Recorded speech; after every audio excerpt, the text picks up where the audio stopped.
I'm 840 here. We are going out live right now over Rumble. We are right now live over Twitter. We are live over Facebook.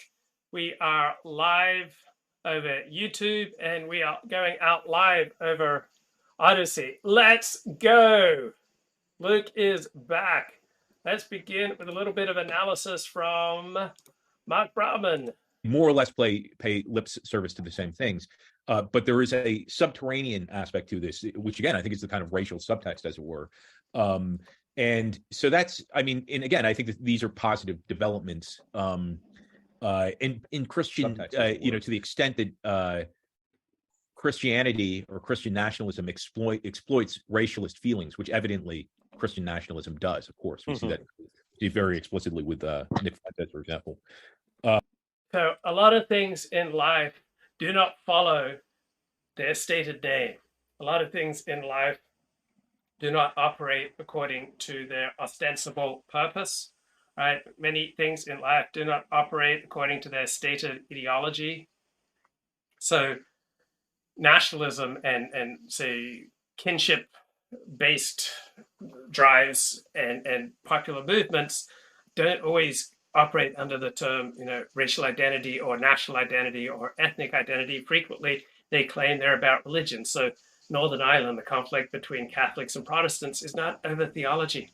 It's not a religious dispute. It's an ethnic dispute that uses, Christian titles. And so Christian nationalism isn't necessarily all about Christianity. It may just be an attempt by certain Americans to try to hold on to the America that they feel is slipping away. So having coherence in an ideology or just having coherence in your response to life is not necessarily better than an incoherent response to life. Why? Here's the premise for my show, my life, the outside world, the things that I'm talking about, the things that I'm experiencing inside and the things that I'm seeing around me are frequently far more complicated than I can possibly understand. Right? There are far more variables.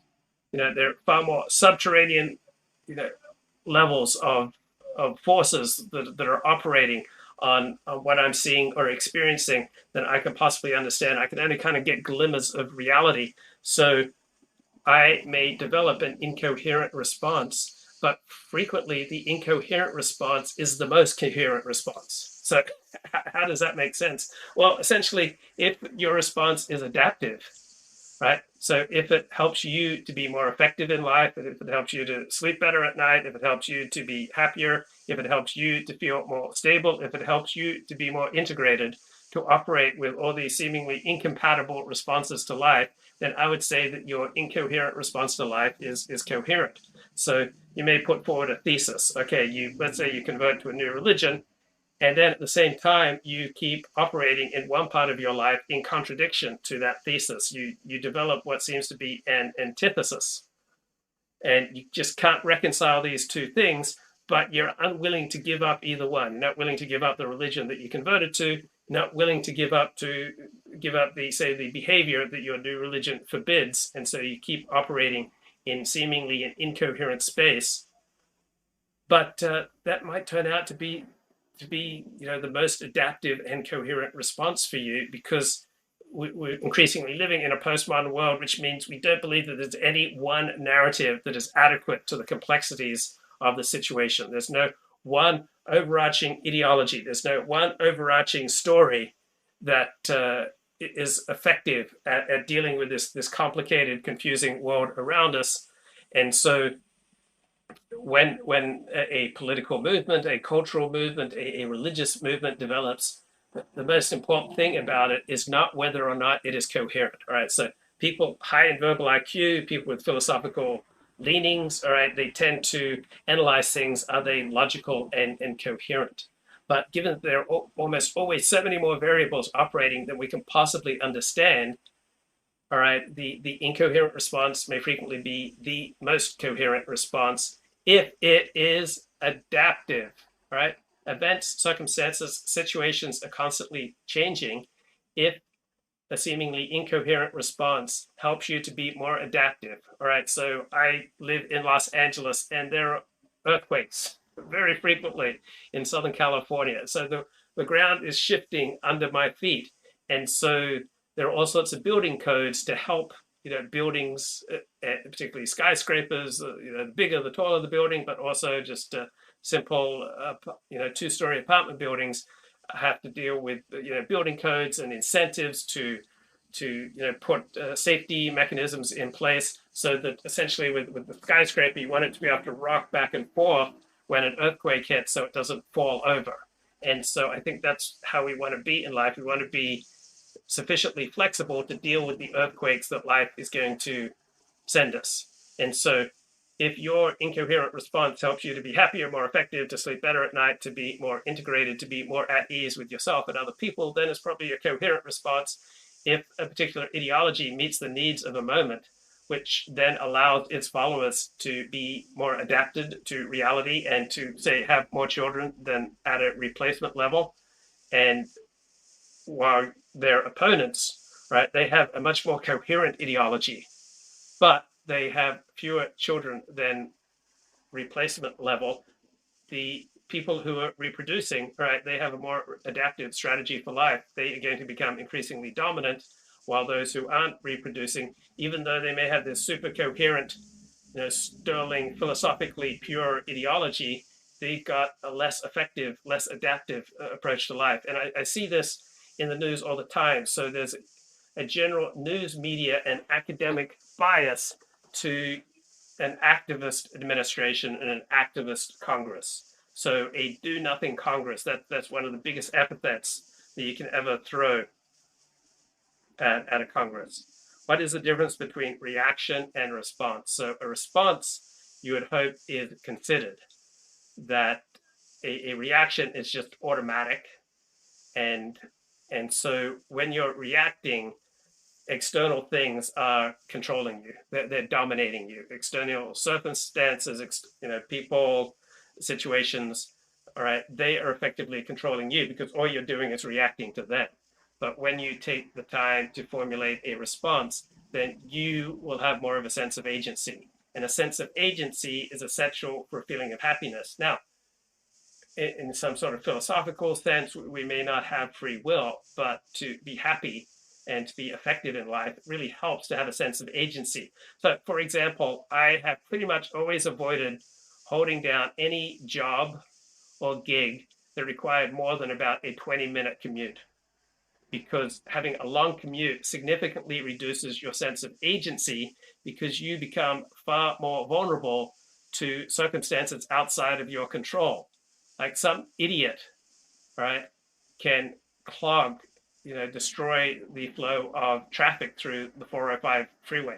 So 9,999 people are driving in, a decent manner, but one idiot can block the flow of traffic by causing an accident. And if you have to traverse the 405, you are vulnerable, all right? So your sense of agency is diminished because you have to drive through LA's very crowded streets. So if you're able to reduce your commute, most people, all other things being equal, will feel much happier because they'll feel much more sense of agency or much more of a sense of control over their life.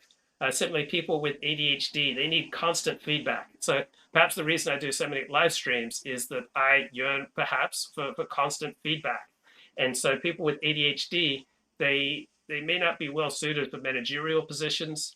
They may not be necessarily the best employees. They may be much better suited for being a traveling salesman, where there are frequent new environments and situations that they're adapting to, and that holds their attention. Or they may be much better suited to working for themselves, where they get immediate results. So you can be an employee and you can slack off, and you can last weeks, months, or years before it gets discovered and you get fired.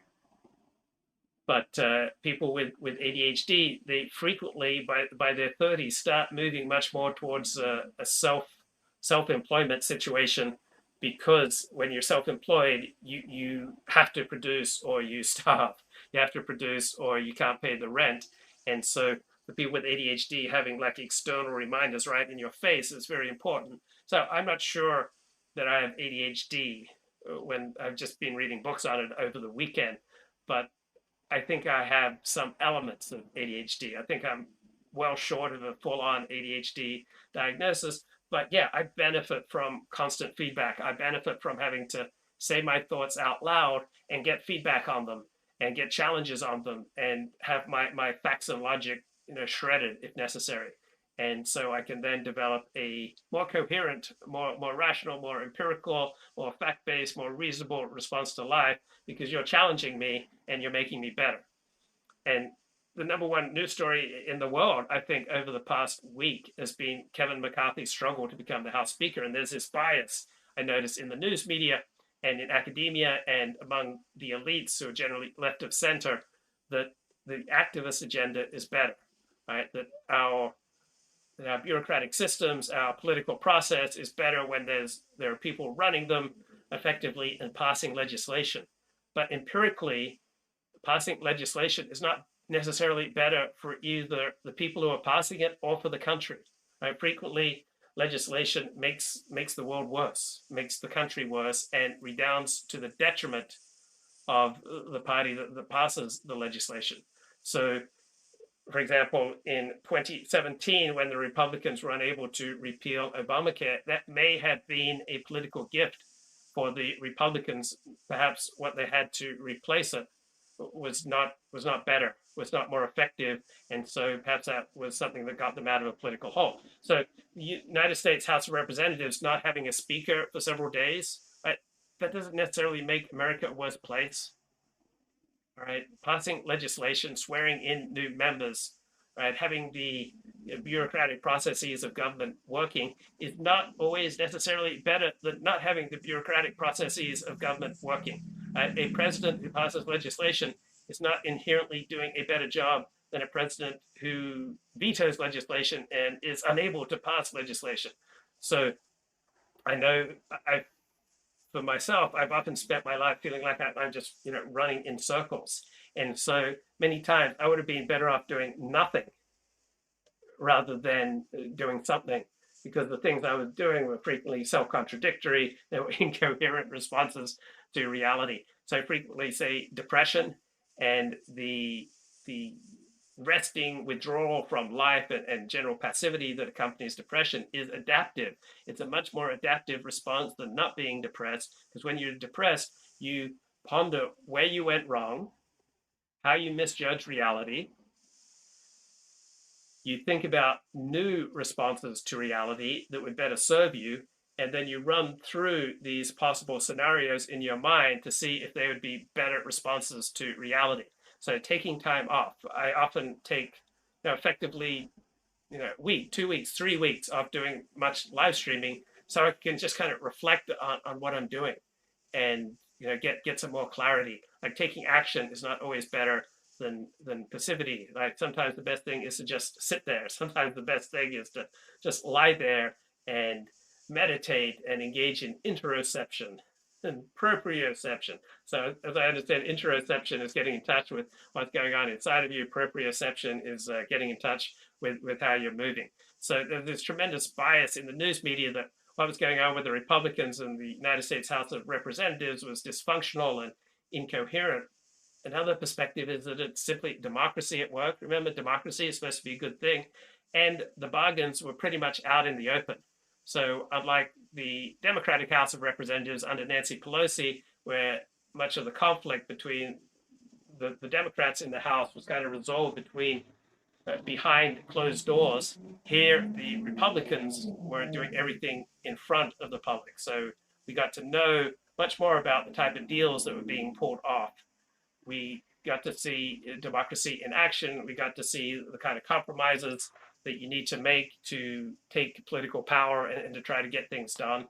And so this pause from enacting legislation, this pause from swearing in new members, this pause from the normal processes of government, not necessarily a bad thing. Frequently, pausing from life, abstaining from taking action is the best thing. I would say to my therapist, oh, this person's bugging me. I need to have one of these two very active responses. And my therapist would say, why do you need to do anything?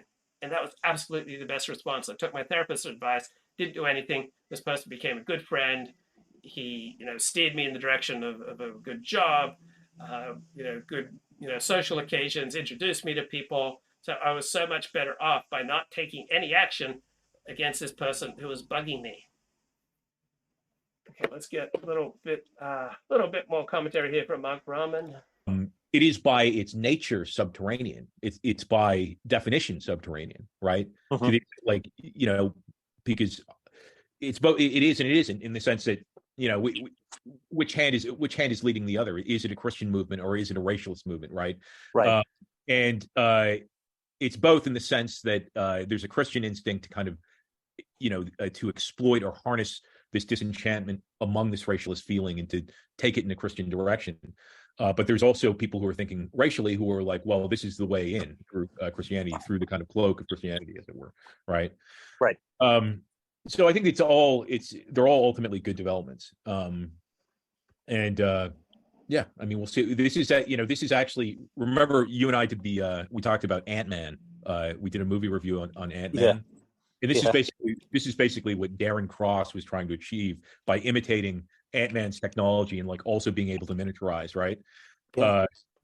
Or we argue that could be the metaphor that's being described there, is that Christianity also represents a kind of crypsis, as it were, or it could potentially represent a kind of crypsis where a racialist.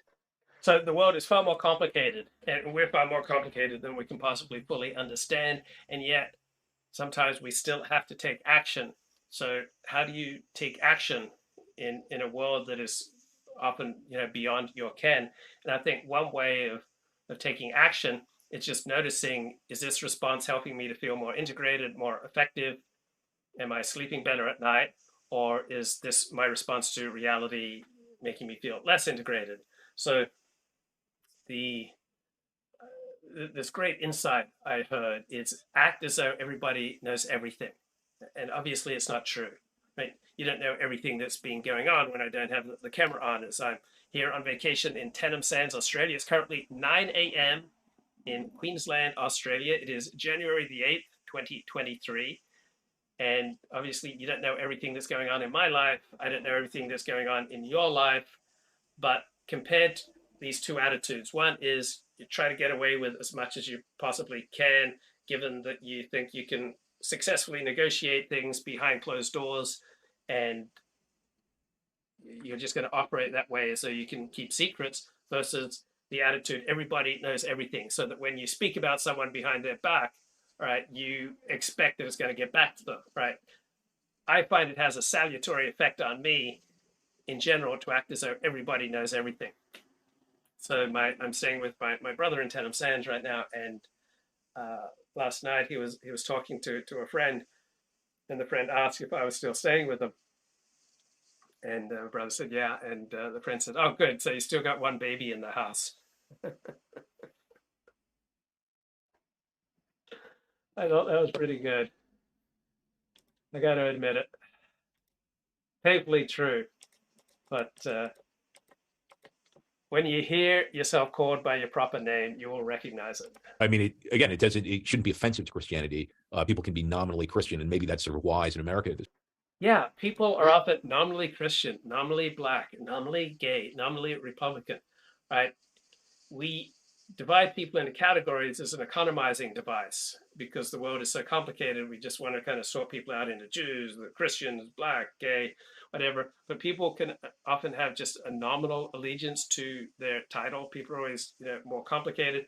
People always have not just dual loyalties, they have all sorts of competing loyalties, not just like two. So virtually everyone who participates in an organized religion, for example, picks and chooses, right? They pick and choose those elements of the religion that particularly speak to them, often depending upon circumstance. Point.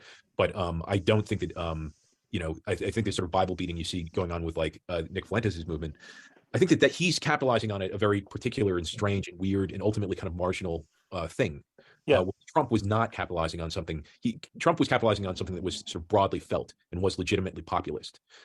Nick is capitalizing on something that's kind of obscure and niche and internet. That what it lacks in numbers, though, it makes up for in sort of zealotry and a kind of insane like berserker energy or whatever. But it doesn't. I don't think it speaks to a lot of people ultimately. You know what I mean? No, That's just and my and it was also a kind of full culmination of what we saw in 2020 at the end of the Trump movement. So by 2020, like his most passionate supporters were these Christian types. So that woman speaking in tongues, at her mega church about they're coming from Africa, they're coming from South America, all this just weird shit. I don't even know exactly what she was saying. Paula White, interesting last name, but that they were there at the end, and they would allow Trump to shoot someone in Times Square or Fifth Avenue or wherever and get away with it, or whatever he said. Like, they were his most passionate supporters, and I think Nick and others kind of like unconsciously picked up on that, or consciously rather, and they turned it into a real ideology. So I mean, you can't go that far, and as let me put it this way, as incoherent as like Christian nationalism is, Christian Zionism is also really fucking incoherent. And it just doesn't work on some level. So Richard has a preference for coherence because he's high verbal IQ, he has philosophical leanings. So if an ideology or a movement or an individual is incoherent, then for Richard, that's a really bad thing. But given how complicated reality is, what is seemingly incoherent is frequently the most coherent response. So that's another area where I differ from Richard and from those who believe that we can primarily be strategic.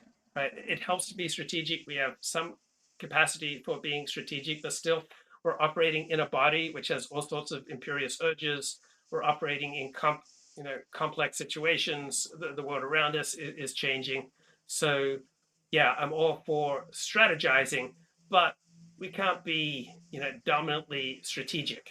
Like, we get the world is too fast, events are happening too fast. We're going to constantly be reacting from parts of ourselves which are prior to coherent prefrontal cortex contemplation. And so for Richard and for secular people in general, the secular humanists, the liberals, the leftists, right? They have this great belief that we can kind of separate ourselves from subjective interpretations of reality, subjective interpretations of ourselves, and that we can kind of stand outside, all these, traditional modes of meaning, religious commitments, traditional folkways, subjective, interpretations of things, and we can just stand outside the given order in which we find ourselves and just rationally, disinterestedly, strategically navigate. But life comes at us, way too fast. You don't really have time when you're driving down the freeway at 60 miles an hour to, strategically react to everything that comes your way. In fact, you'll frequently drive home from work and not remember anything because you were just kind of zoned out the whole time. You were just operating on, reactions that were prior to rational contemplation. So I think that's a more realistic understanding of human nature. We have some moderate capacity for being strategic, but it is limited by all these other forces. So the traditionalist, the trad, the right winger understands that the human being is not basically good, is not basically rational, has limited opportunities for strategizing, but instead, from a traditional perspective, we're born immersed in a tribe, or should be born into a tribe, and we get our cues from our tribe. We get our understanding of reality from our tribe. We get our moral value system, our hero system from our tribe. And there's no way around that. Even if you leave your tribe and you start subscribing to a secular, modern, left-wing, liberal perspective on life, you're just adopting another partisan perspective on life that is constantly imbuing reality with all sorts of subjective meanings. You can't escape that. So people on the left and moderns think that they're often being strategic and disinterested and above the traditional conceptions of there's this external order of things to which we must cohere. But the left-wing secular perspective on life is similarly partisan and imbued with subjective meanings. You can never escape having a hero system and just having automatic meanings that you give to life, largely determined by the community that you choose to associate with. So, for example, when marriage, meaning of marriage, was changed, right, that was felt by those who hold a traditional conception of marriage being between man and woman, that felt like a very severe psychic injury. Like their whole understanding of the world and of marriage and of men and women was devastated, was injured, as opposed to people on the one left liberal side. They celebrated because they've managed to give a whole new meaning, and effectively they have made tremendous progress in destroying the whole concept of marriage by initially painting things, oh, this is gay marriage, we just want those traditional values that straights have. But really what the agenda is to completely destroy marriage and destroy the nuclear family. You aren't all on the same team. Like those people, in Israel who you love and are dedicated to, they literally rejected your God, and they will literally be burning in hell, for it. You can't, I mean, you could conceivably support Zionism or something like that, but there's this deep incoherency and contradiction of Christian Zionism. It does not make sense. You are not dedicated to them. God, in your own mind, their status as a chosen people shouldn't really still be operative. They failed. They had the chance. Jesus was talking to them. They had the chance to embrace. All right. So here's Richard taking a very literal, theological, philosophical approach to the meaning of Christianity, but Christianity just doesn't have, one objective, theoretical, theological, philosophical meaning. The meaning of Christianity changes depending upon time and circumstance, just as my outlook on life changes depending on time and circumstances. I react differently. I speak differently. I think differently. All right. I do everything differently not everything, but I do many things differently when I simply change situations, change locations. All right. The things that concern me when I lived in Los Angeles, they are of much less concern to me in 10 and cents. Right. So you simply change location, change time. The things that concern me at age 56, right, very different than the things that concern me at age 26. But Richard, thinks that things like Christianity have these eternal, unchanging theological, religious, essences, which is not true. Christianity, up until about the 19th century, was heavily nationalistic. It marched right in alignment with the state. The state found Christianity, excellent for perpetuating the power of the state, for unifying a people, and for swelling the sentiments of nationalism. After the 19th century, particularly into the 20th century, Christianity changed to become much more of a force opposed to nationalism, particularly after World War II. But Christianity is not one unchanging essence. Neither is Judaism. Neither are you or I. The Messiah. It's their prophecy, and they rejected it. No, I think Christianity is kind of unendingly Jewish in some way. I mean, I totally would agree with that statement. But it does have this peculiar antagonism. You cannot go that far with the Christian stuff and not end up denouncing Jews. You just can't, and remain coherent. And I think people like Nick kind of picked up. It depends on the situation, right? Yeah, it's inherently a tension between Jews and Christians, just as there's inherently a tension between the English and the French. But the English and the French haven't gone to war with each other on a large-scale basis for, 300 years? So when the situations change, the English and the French have more often been allies than enemies over the past 300 years. Now, the whole English and French unitary political systems were developed to enable each other to go to war with the other, right? That's how the system developed. And Christianity developed in large part as a reaction to both Roman power, try to present a picture of this new movement that would work within the Roman context, and in reaction to Jews and Judaism. And from about the 2nd or 3rd century until the 18th century, Jewish and Christian fortunes tended to go in opposite directions. The better things were for Christians, the worse things were for Jews. The better things were for Jews, the worse things were for Christians. But then, starting in the 18th century with the rise of the Enlightenment, the fortunes of Jews and Christians started rising and falling together, because now their primary opponent became an increasingly secular and atheist world. So there are inherent tensions between different racial, ethnic, religious groups, just as there are inherent tensions between Jews, Christians, and Islam.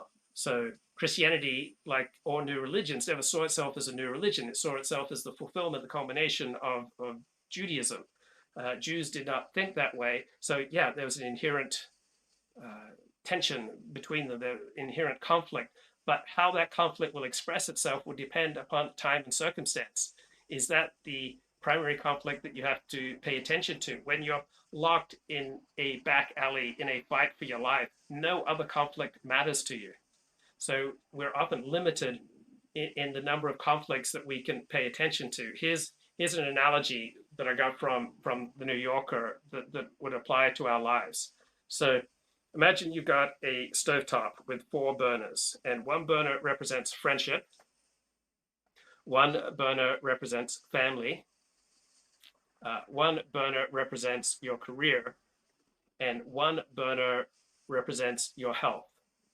Now, with this particular stovetop, you can't have all 4 burners running full bore at the same time. You can really only, if you want to succeed, you can really only run 2 burners full bore. So most people between 20 and 50, they are primarily about their family and about their work. And so friends and health often get sacrificed in the pursuit of their family and their work. Sometimes if you really, really want to succeed, you can only keep one burner going full bore. So for some people, they make their career the most important thing, everything else suffers. Some people make family the most important thing, everything else suffers. Some people make, their health the number one thing and every other thing suffers. Or some people, obviously, friendships. So normally people fill up their lives with family and kin. Then if there's room left over, right, they make more and more room for friends. If you don't have many family or kin in your life, so I live in America and I have no family and no kin living in America, so I have abundant room. I have this great, gaping chasm inside for friendship that I feel with friendship. If I lived in Australia, like Tenem Sands, where I walk around and there are streets named after my mother, my auntie, my uncle, my mother's side of my family, my grandfather, meaning my mother's father, he owned 80% of habitable Tenem Sands 60 years ago. So I have, generations of my family in this area, right? I'd spend much more time with family if I lived, in Australia, if I lived in Tenem Sands or lived in Sydney. I think there was some wider point that I was making there.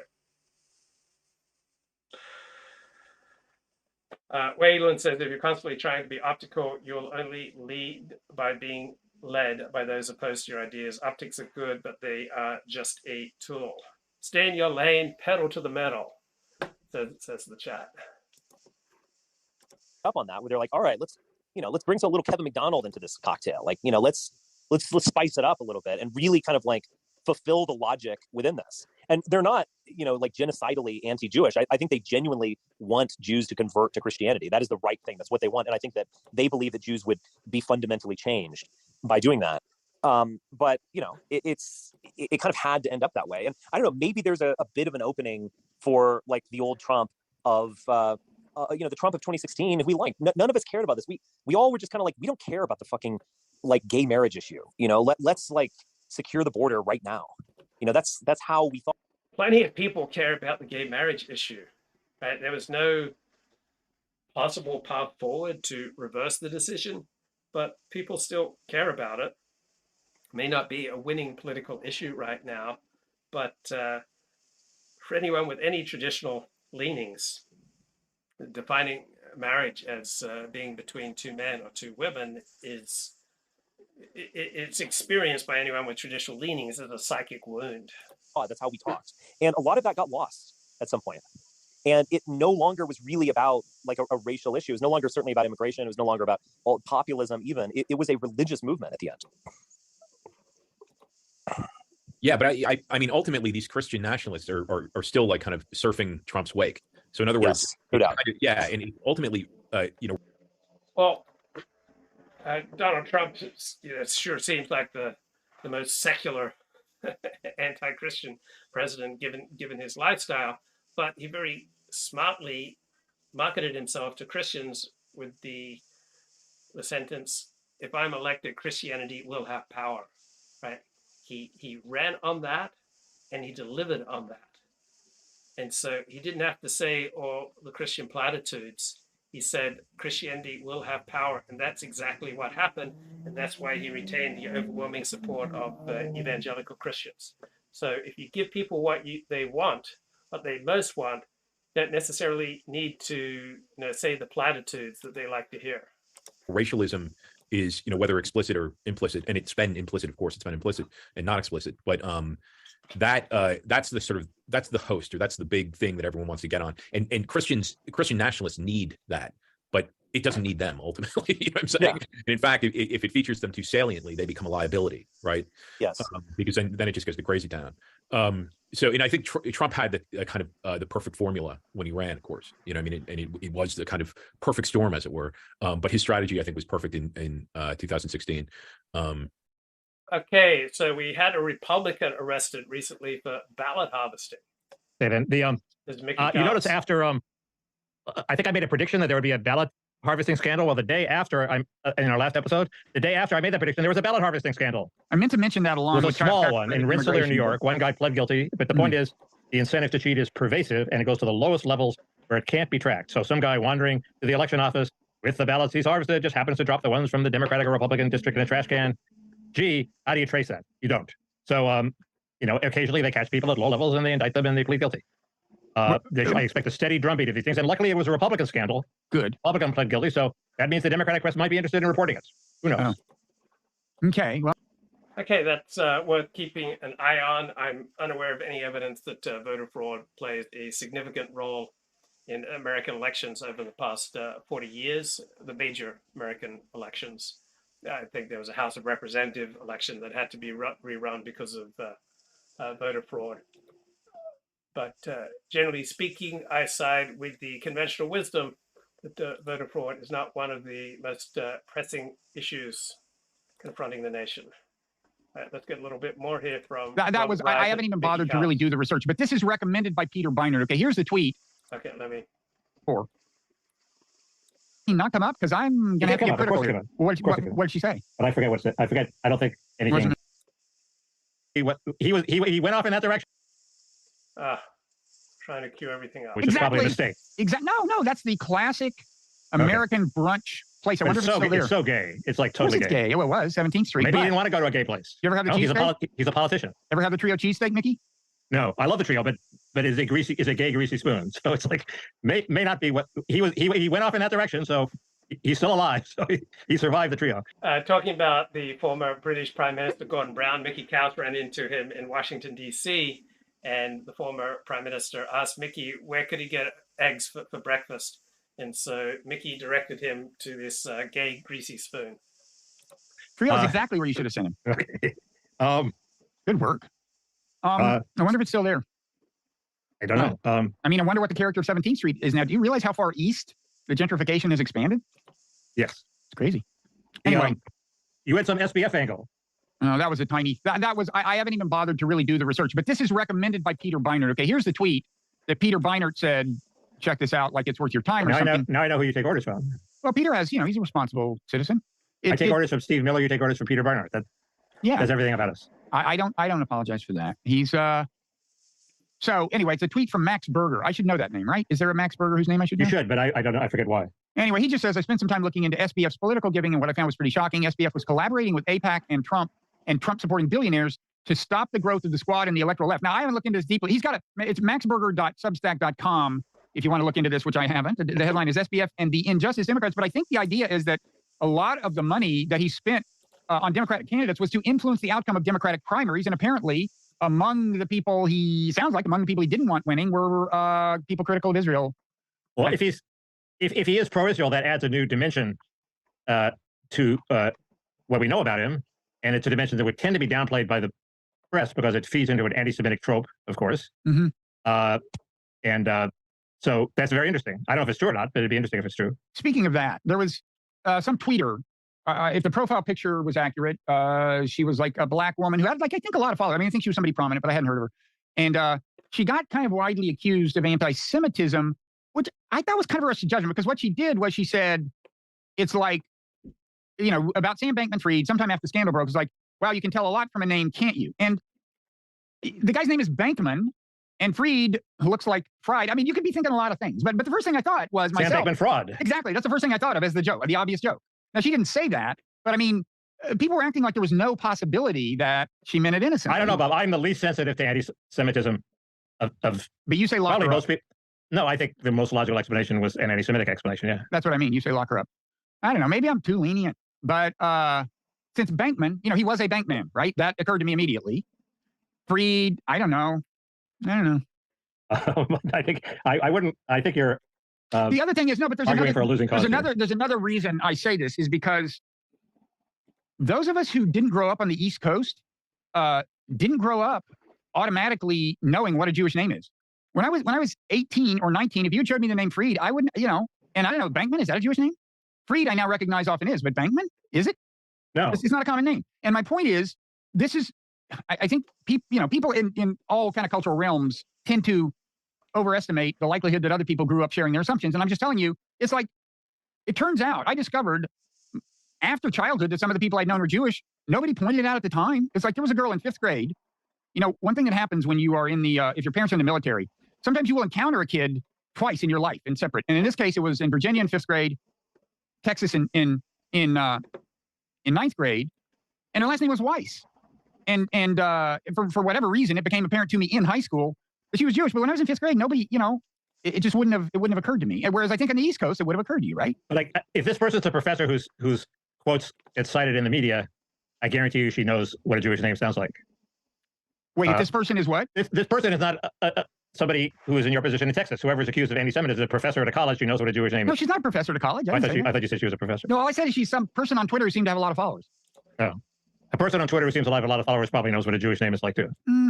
So, yeah, a lot of what is called racism or anti-Semitism is perhaps just trying to deal with a very complicated world, and the reaction just doesn't fit into the Overton window, and then gets blasted as, you know, racist or anti-Semitic. Okay, Nathan Cofnas has come out with his Magnum Opus. That's his language, not mine. And it is called Still No Evidence for a Group Evolutionary Strategy. So this was just released in December, about a month ago. So Nathan writes, I recently criticized some key tenets of what I call the anti-Jewish narrative, particularly as defended by Kevin McDonald. According to McDonald, Judaism is a group evolutionary strategy that led Jews to impose liberal multiculturalism on the West to advance their evolutionary interests at the expense of Gentiles. In light of Kevin McDonald's reply, I refined my previous arguments, addressed some popular misunderstandings, and discussed the root causes and consequences of anti-Semitism. I conclude that, contra to the anti-Jewish narrative, Jews are not particularly ethnocentric. Jewish intellectuals do not typically advocate liberal multiculturalism for Gentiles, but not for Jews. That Jews did not orchestrate the rise of liberalism or blank slatism in the West, and that anti-Semitism is not primarily a response to actual Jewish wrongdoing. So Nathan begins, the mainstream leftist narrative about race sees white supremacy as an all-controlling social force. So we're all tempted by magic keys, right? Every week, effectively, I'm coming on here with some new magic key for explaining reality. Just the last 48 hours, I've been reading about ADHD, and I think, oh my God, this explains so much about my life and the challenges that I've had in my life. So the ADHD is my new magic key for understanding my own life. All right, so the mainstream narrative about race sees white supremacy as an all-controlling social force, which is responsible for producing bad outcomes such as racial disparities. So, for example, if it is true that different peoples have different gifts, then we should not be surprised by racial or religious or ethnic disparities. Right? When you watch NFL games, NFL players are about 80% black. NBA players are even 90% black. The Premier League, the world's #1 soccer league in England, is now about 40% black. Right? This rising percentage of blacks in these major sports, is that the result of some kind of anti-non-black mysterious force operating? No, it's it's obviously operating on merit. Now, when it comes to selections for South Africa's cricket team, right? South Africa's cricket team mandates racial integration on the team. So they do not get to select for the best cricket players in South Africa, which may be the reason why Australia has just been thrashing South Africa in cricket this summer. So I'm in the Southern Hemisphere. It's currently summer here, as Australia needs to get 14 wickets to complete a 3-match sweep of South Africa. So Nathan writes, people who reject this left-wing narrative sometimes gravitate to an alternative anti-Jewish narrative which blames Jews for outcomes disliked by those on the right, such as liberalism and mass immigration. So we're all susceptible to the lure of magic key thinking. So if you're on the left, you think the magic key is racism, that white animus against non-whites explains the world around us. If you're on the right, you may very well be seduced by thinking that Jewish influence is the magic key for explaining the world around us. So here's Cofnas. So people who reject the left-wing narrative sometimes gravitate to an alternative anti-Jewish narrative which blames Jews for outcomes disliked by those on the right, such as liberalism and mass migration. Perhaps the most prominent defender of the anti-Jewish narrative is Kevin McDonald, now retired professor of psychology at California State University, Long Beach, who's been described as the Marx of the anti-Semites. According to Kevin McDonald, Judaism is a group evolutionary strategy, and Jews imposed liberal multiculturalism on the West to advance their own evolutionary interests at the expense of Gentiles. So Nathan Cofnas argued that advocates of both the anti-white supremacy and anti-Jewish narratives employ similarly biased reasoning. They ignore, misrepresent facts that go against the narrative. So that's one way that I try to understand the world around me, when I can see the propaganda of a particular presentation, whether it be in writing or orally, and then that piece of propaganda contains facts that oppose the propaganda, then those facts are probably true, right? We wouldn't normally include inconvenient facts in our presentation that go against the ideological point we're trying to make if they are not true. So one way that New Testament scholars try to understand what really happened in the events alluded to or mythologized in the New Testament is to look for those incidents and that go against the the tendency of the narrative. So McDonald says people who push the anti-Jewish and anti-white supremacy narratives tend to ignore, misrepresent facts that go against the narrative. They trumpet a small number of exceptional narrative supporting incidents as if they represent a general trend. So Barbara Lerner Specter says that Jews will play an important role in Europe becoming more multicultural. Unless Europe becomes multicultural, it's not going to survive. And this was trumpeted throughout the dissident right as evidence of the nefarious nature of Jews. But Barbara Lerner Specter doesn't have any power.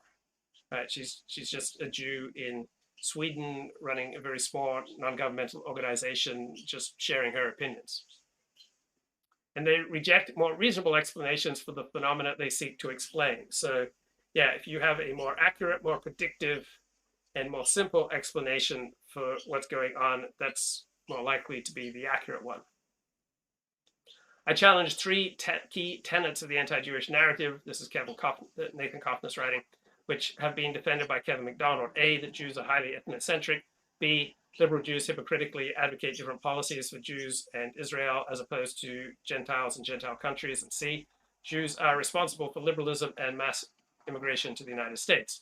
I reiterated my thesis that the best explanation for Jewish overrepresentation in the leadership of liberal political and intellectual movements is the default hypothesis that Jews are overrepresented in such leadership positions for the same reasons they are overrepresented in almost all non-anti-Jewish cognitively demanding activities, primarily high mean intelligence. Kevin McDonald's reply exhibits the same biased style of reasoning that characterizes both the anti-white supremacy and anti-Jewish literature. So in this paper, Cofnas writes, I further develop my arguments in light of McDonald's critique. I address some popular misunderstandings of the default hypothesis, and I discuss the root causes and consequences of anti-Semitism. Let me return here to Robert Wright talking with Mickey Kaus. I really think you're bringing too much of your own background to bear on this.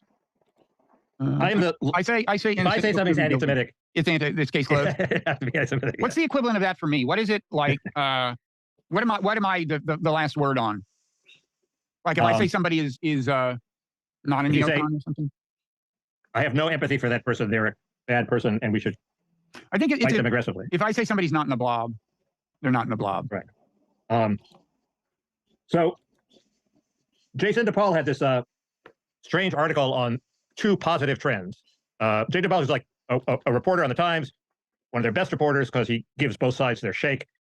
He wrote a very good book on welfare, a really good book on welfare that sort of gets better and better the more I think about it, where he went to Milwaukee and it's sort of the bookend to Nicholas Lemon's book on the Promised Land. He actually talks about what happened when they reformed welfare, busts a few stereotypes, and in general comes to a conclusion that it was a positive thing, but it's a mixed bag. He wrote a book on, he wrote an article recently on the decline in teen births and early childbearing, which has been a big trend, huge trend, started in the early 90s, continues and has been accelerating in recent decades. So but this is a big positive trend. So in dissident circles, really all you hear about are the trends that are negative, that everything's going to hell, America's falling apart. But there are a lot of positive trends going on in the world and in America, such as a decline in teenage births. It's basically not a problem anymore, really, to hear him tell it. Yeah. So teenage pregnancy increasingly rare. All right, back to Nathan Cofnas here. He writes, my most recent exchange with Kevin MacDonald was published in the Israeli philosophy journal Philosophia. Philosophia was one of the few respectable journals in the field that had a reputation for publishing defenses of genuinely controversial ideas. However, the day after Kevin MacDonald's paper appeared online, the journal's associate editor resigned in protest and called for retraction. Philosophy blogger Justin Weinberg ran a post attacking the editor-in-chief Asa Kasher, Kevin MacDonald, and me. Weinberg contacted the journal's publisher, Springer, in an apparent effort to initiate a retraction. Kasher immediately apologized for publishing both papers, and in July 2022, Kevin MacDonald's reply was officially retracted, although the full text is still available online with the note retracted article printed across every page. Despite his craven apology, Kasher lost his position as editor-in-chief. Nathan says, I vigorously and publicly oppose censoring Kevin MacDonald. Besides the issue of free speech, silencing one side of a debate does not make the other side appear more credible. If anything, it has the opposite effect. Nietzsche refers to the world historical stupidity of all persecutors who give their opponents the appearance of honorableness and bestow on them the fascination of martyrdom. However, while censorship is unfortunate, may inspire sympathy, should not necessarily be taken as evidence of the correctness of the censored views. So, what about the trajectory of people like Stefan Molyneux, who seem to have completely dropped out of public discussion since they were removed from major social media? I don't think getting censored is necessarily the leading force in someone dropping out of public discussion. I think it's how one responds to being censored.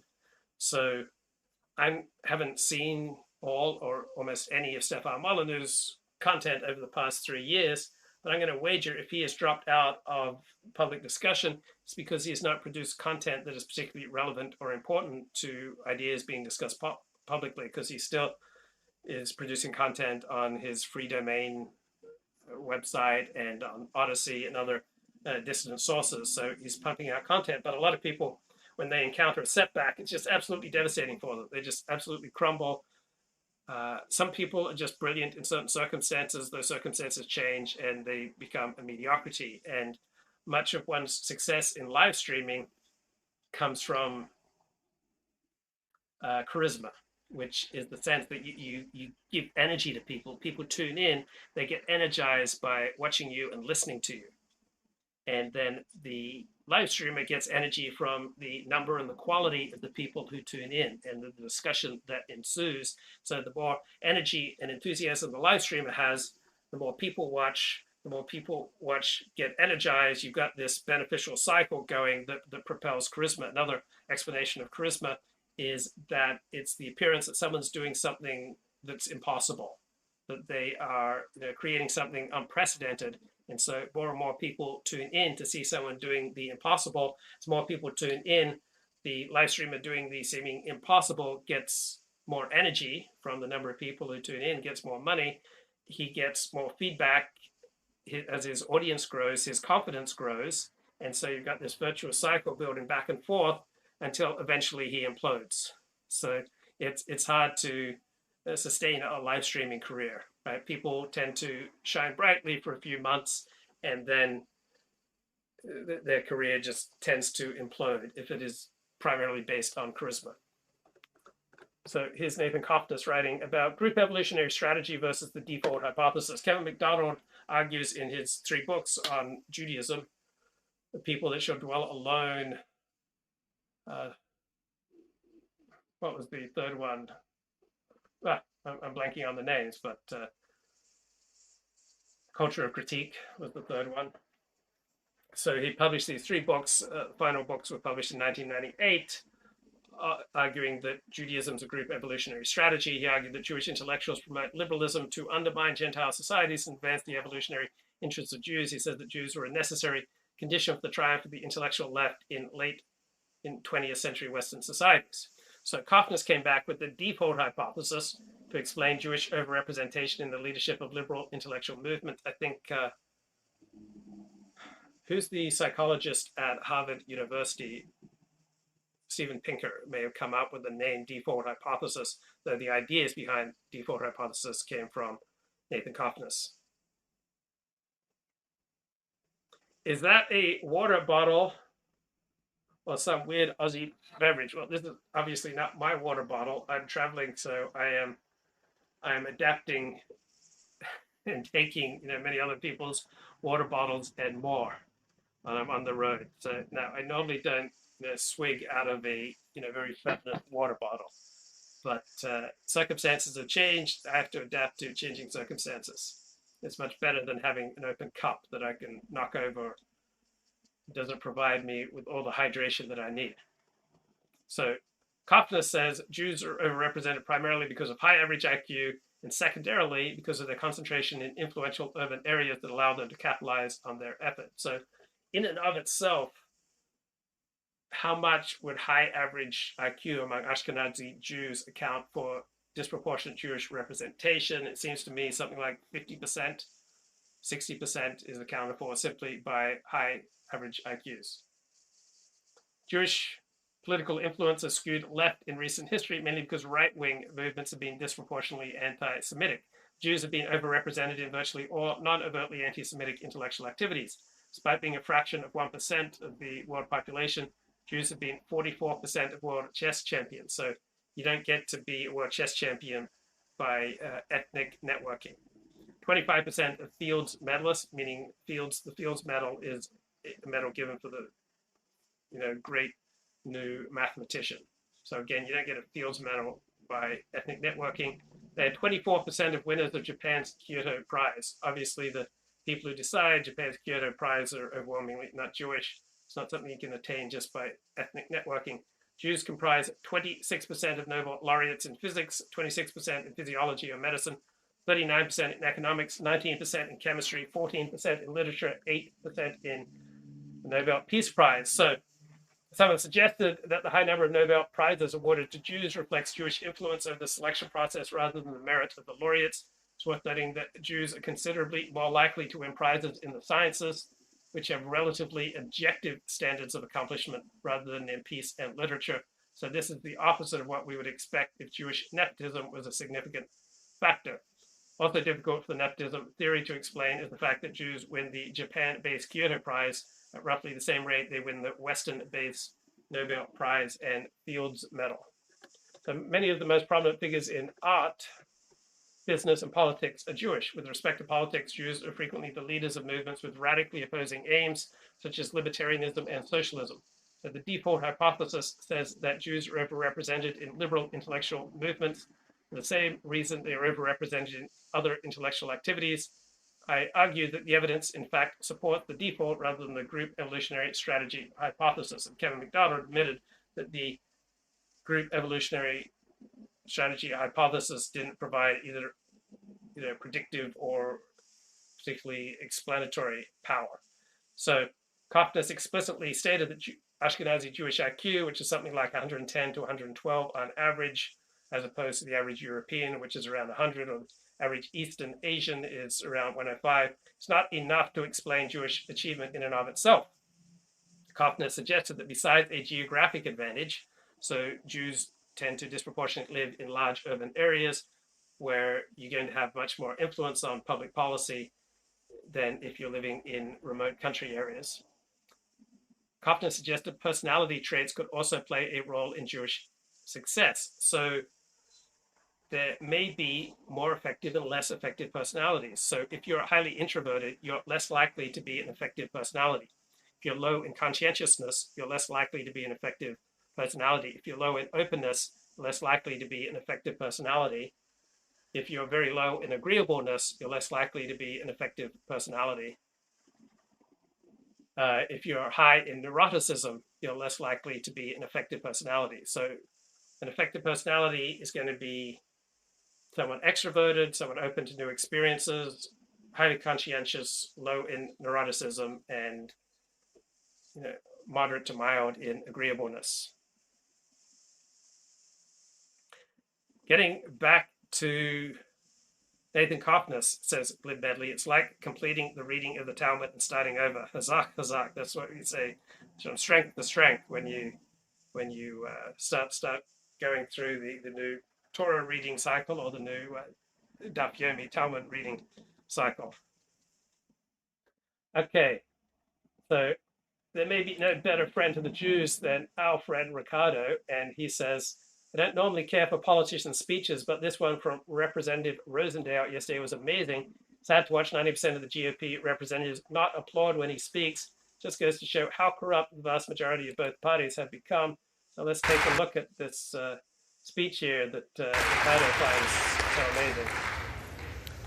For what purpose does the gentleman from Montana rise? Thank you very much, Madam Clerk. I would like to nominate the name of Byron Donalds to Speaker of the House of Representatives. The gentleman is recognized. Let me begin by stating that it is an absolute privilege to be here standing and serving with each and every one of you. I know we have differences of opinions, and I know we have differences of agendas that we would like to pursue. But I will tell you that we all are representing the United States of America in the best fashion that I know that we truly believe in. So thank you, and it is a privilege.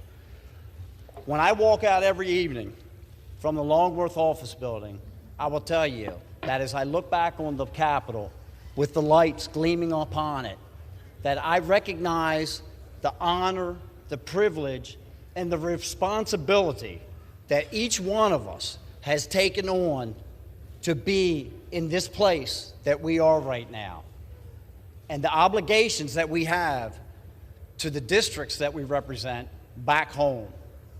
It is an incredible privilege, but it is also an incredible responsibility, and I do not take it lightly, and I know that no one in this room does.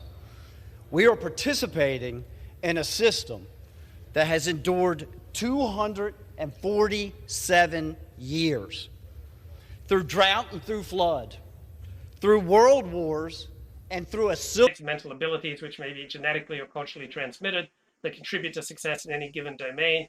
So Jews, particularly Ashkenazi Jews, are subject to evolutionary selection pressures like every other people, right? And the ability to succeed in white-collar professions and Talmud study, right, that's going to favor higher general intelligence. So the same selection pressures would have favored non-G traits as well, and abilities that contribute to success in business and or scholarship. So some of these traits and abilities may not be measured by IQ tests, and the achievements of East Asians testify to this. So in America, East Asians outstrip whites in socioeconomic status far beyond what would be predicted based on their most moderate IQ advantage. So the essence of the Nathan Cofnas, Steven Pinker default hypothesis is not that IQ specifically explains Jewish overrepresentation, but that the same factors explain Jewish overrepresentation in intellectual activities across the board.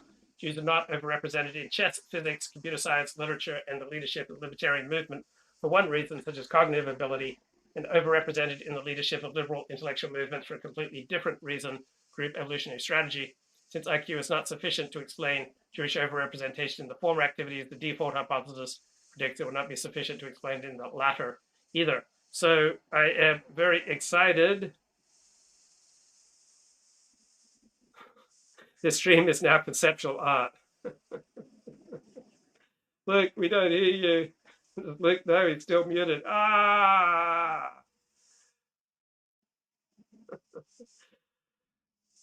Secular jihadi groper says Nathan Cofnas' rigor reminds me of humanities types. He is a philosopher. So Luke does the best silence.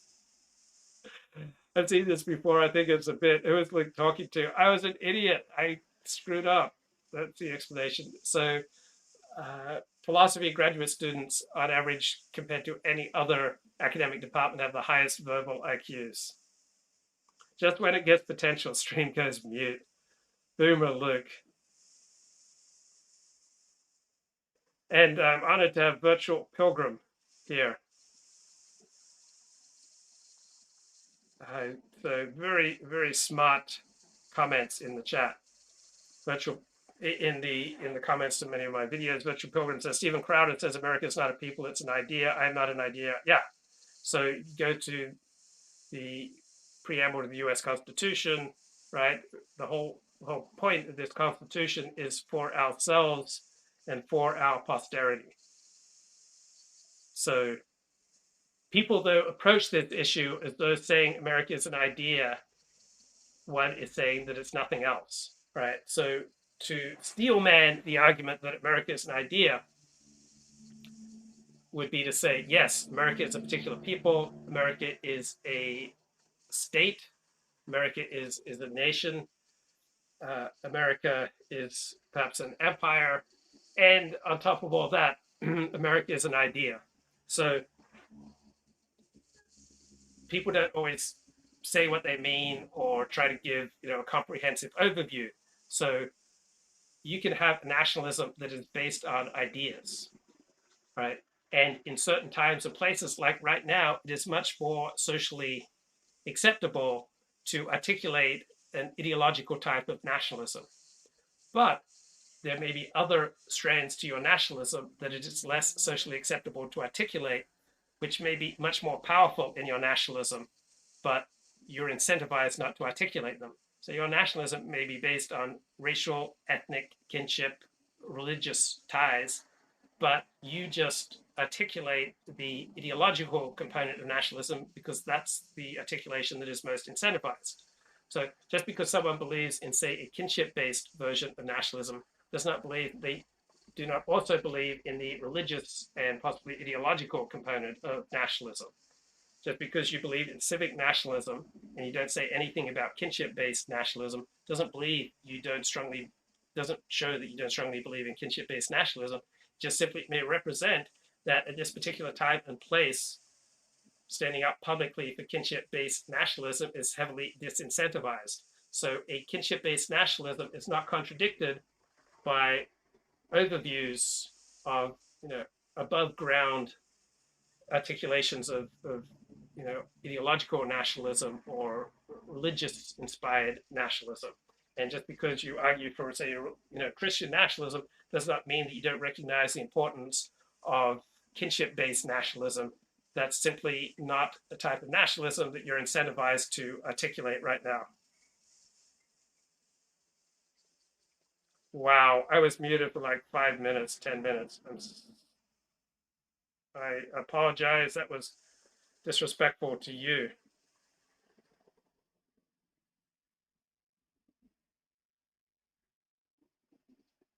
Luke rationally entertains the Kevin McDonald argument, so does Nathan Cofnas, because it is well developed. They just disagree with it. Okay, so I'm going to catch my breath. Is that just going to sit in the humiliation of muting myself for 5-10 minutes and play this speech that Ricardo loves. To equally represent each of the 435 districts across this nation have become diminished. This through the consolidation of power into the hands of the Speaker and a fortunate few who happen to serve on the Rules Committee, which control every aspect of legislation that travels through this body. The debate and the discussion has been all but eliminated, and the balance of us are left to vote yes or no. Those are our options, and that is what has led to the disintegration of the relationships that we see across this floor. That is not equal representation, which is guaranteed by our Constitution and expected by our constituents.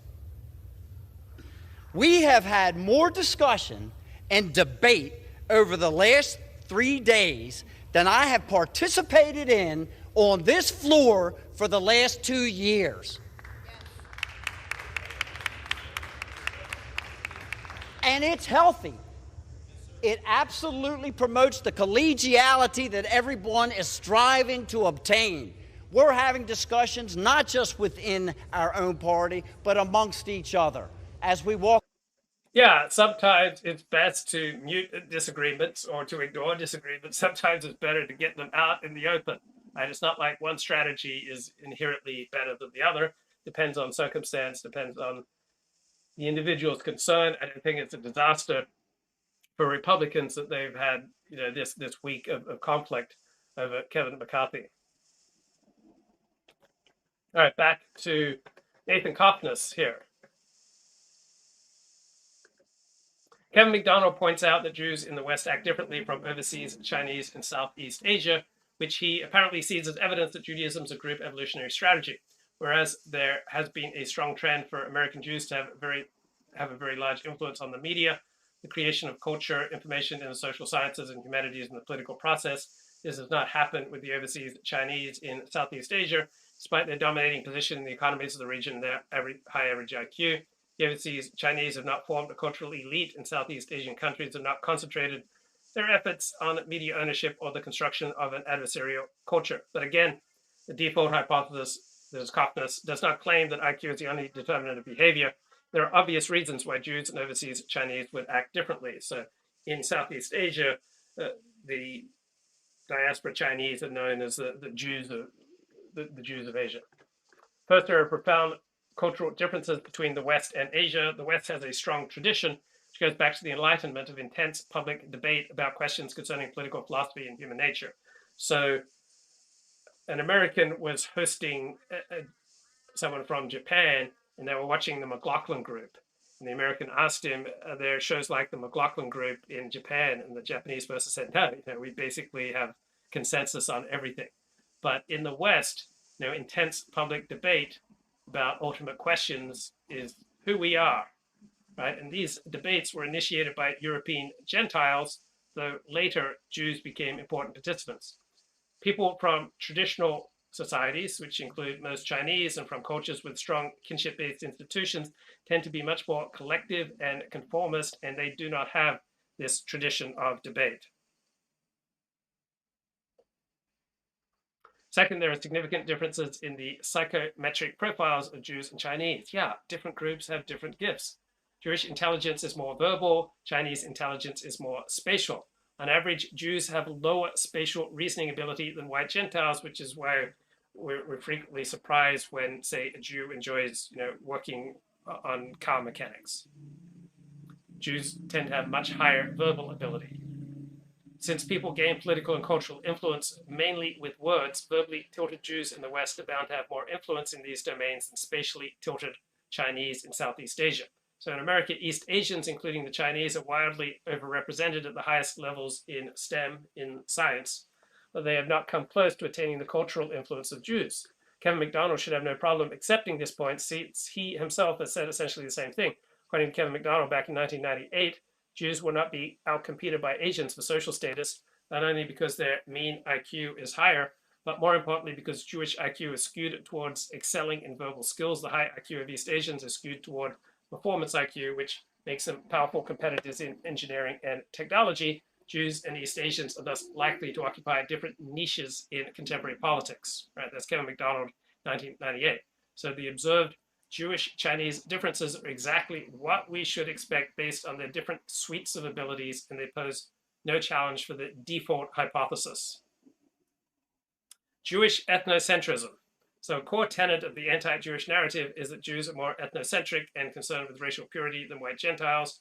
Kevin MacDonald writes in several places in all three of my books on Judaism, I developed the view that Europeans are relatively less ethnocentric than other people and relatively more prone to individualism, as opposed to the ethnocentric collectivist social structures historically far more characteristic of other human groups, including Jews. Jewish ethnocentrism is ultimately simple traditional human ethnocentrism, although it is certainly among the more extreme varieties. So when I was starting therapy, my therapist asked me, how close is your family? And I said, we're about average for white people, because I noticed that compared to Asians and compared to Persians, that my family was much more individualist, much less collectivist.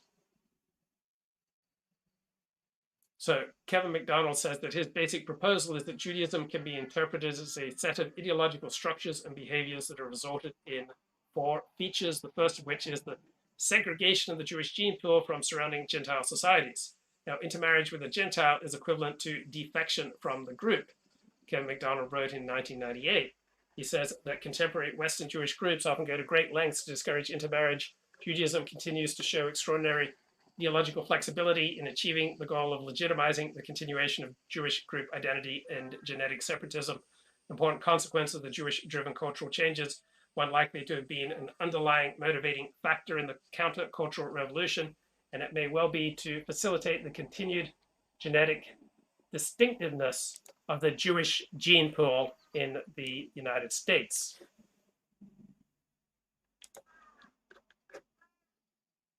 Kevin MacDonald, writes Cofnas, now refers to my erroneous assumption that the anti-Jewish narrative depends on showing that Jews in general are ethnocentric. Kevin MacDonald now insists that relatively high rates of intermarriage serve Jewish interests. Is this consistent with his previous statements quoted above? Obviously not. So if you're an ethnic nationalist and a majority of your ethnicity are marrying outgroups, right? I don't know how you would see that as serving your ethnic group's interests. So a Pew Research survey in 2013 found that 50% of Reform Jews and 70% of unaffiliated Jews report being married to a non-Jew. It's likely the rate of intermarriage among Reform Jews is now much higher than 70%. So basically, outside of Orthodox Jews in America, Jews marry non-Jews about 70% of the time. Gentiles who marry Reform Jews frequently undergo nominal conversions that are not valid according to traditional Jewish law. Not only are liberal Jews intermarrying themselves out of existence, they are doing so with the enthusiastic support of liberal Jewish leaders. Contrary to false claims by Kevin MacDonald, the Reformed Jewish establishment actively promotes intermarriage and conversion, especially interracial conversion, and the Reform rabbinate sees the racial diversification of the Jewish community as a major priority. So the Reform Jews, celebrate in particular Black rabbis. Kevin MacDonald says that in some cases, intermarriage and conversion may have benefits to the Jewish community, such as the marriage of Jared Kushner, an Orthodox Jew, to Ivanka Trump, and Kushner's subsequent influence on the Trump administration's policies toward Israel. Now, it's not clear what he's claiming here. Is he saying that Jared Kushner married Ivanka Trump in 2009 to influence U.S. policy toward Israel or advance Jewish interests? If so, he's not provided evidence. Seems to be a much less conspiratorial reason why Jared Kushner would want to marry a gorgeous Ivanka Trump. Reasons so obvious, I do not think they need to be spelled out. It's possible that Jews could benefit as a group from some strategic marriage alliances with powerful Gentiles, like Esther marrying King Ahasuerus in ancient Persia. But the potential benefits of some strategic marriages cannot explain intermarriage rates of well over 50% and possibly something like 70% among liberal Jews. Now, in a flagrant case of goalpost shifting, Kevin MacDonald now says it is not the intermarriage rate per se that is important, but deviation from randomness. So obviously, marriages between Jews are more common than would be expected if people married randomly. But there are several possible reasons for this besides exceptionally high Jewish ethnocentrism, including the fact that not all Gentiles are eager to marry Jews.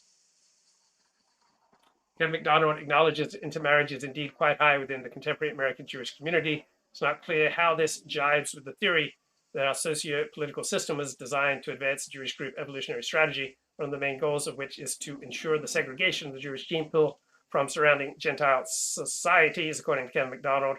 So large-scale intermarriage is the very opposite of what Kevin MacDonald explicitly predicted. Kevin MacDonald in 2022 argues relatively high rates of intermarriage, low fertility, and various levels of Jewish identification in contemporary Western societies serve Jewish interests because they result in a bridge to the surrounding culture due to family ties with non-Jews, especially prominent non-Jews.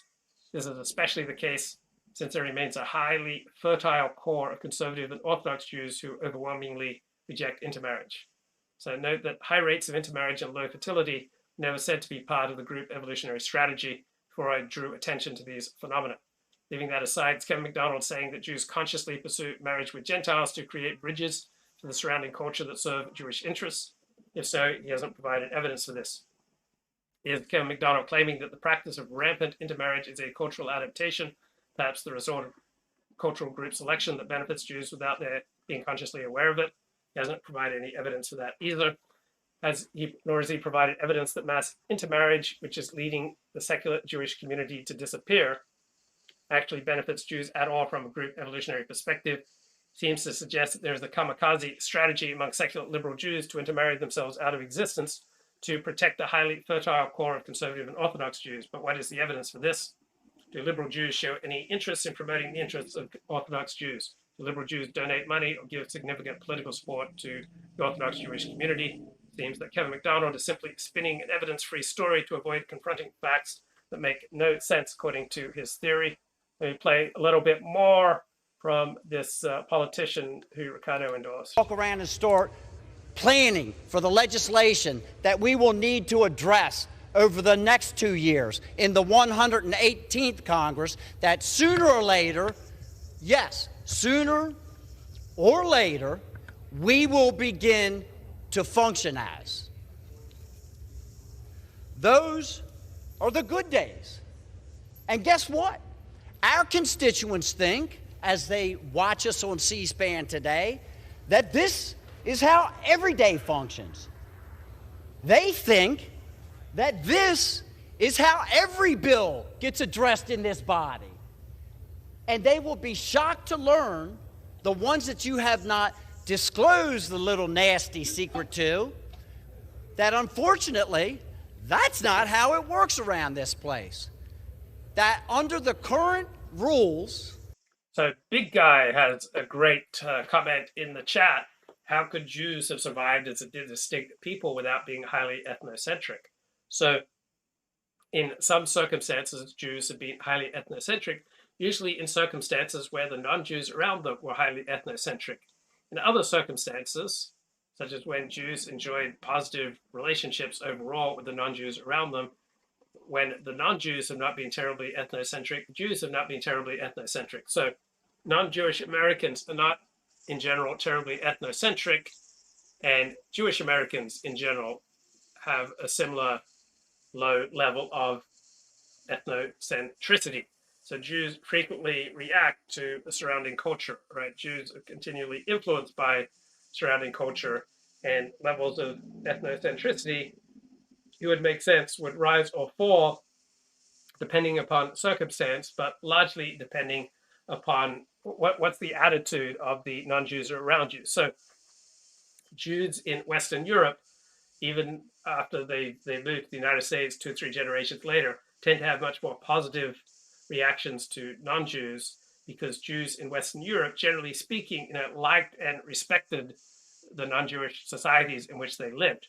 Jews from Eastern Europe tended to have mutually antagonistic relations with the non-Jews around them. So Jews, even generations later from Eastern Europe, tend to be more extreme ideologically, much more separatist, much more likely to be extreme left or extreme right, extreme Zionist, extreme communist. So Western European Jews in the United States, their descendants tend to be moderate politically. Eastern European Jews in the United States tend to overwhelmingly vote for the left.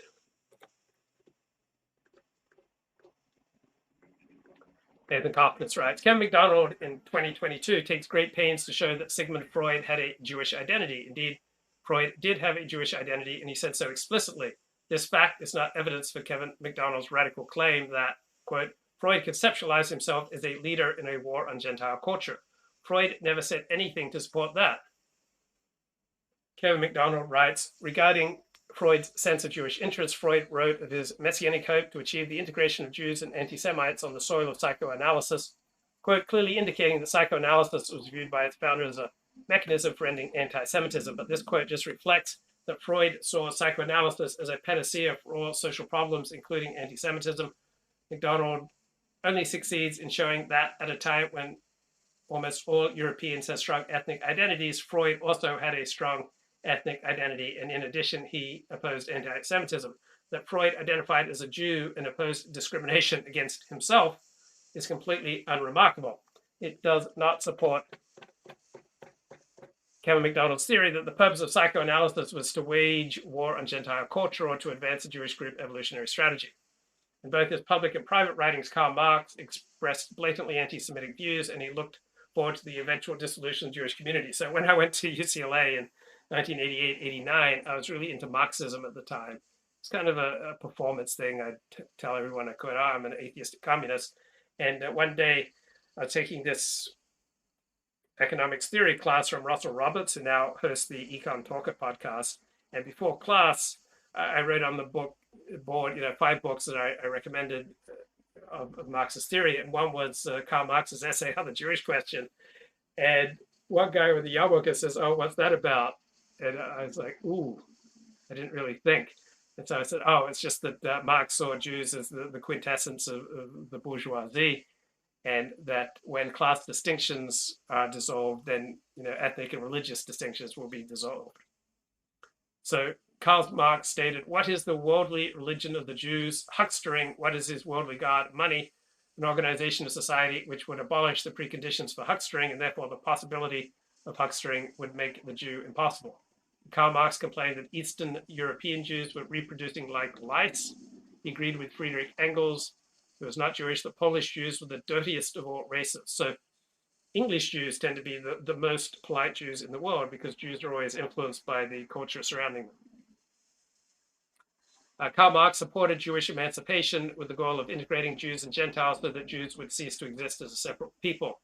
Now, Kevin MacDonald found a couple of commentators with the eccentric theory that Karl Marx was only pretending to be an anti-Semite so that he would not be accused of supporting Jewish rights because of his own Jewish background. According to MacDonald, this suggests a Jewish identity and concern for Jewish interests. But just because this completely speculative, unorthodox theory about Marx's secret motivations is convenient for MacDonald does not mean that there's good reason to believe it. The scholar who came up with it himself notes that one does not have to particularly like Jews or Judaism to support their equal rights of citizens.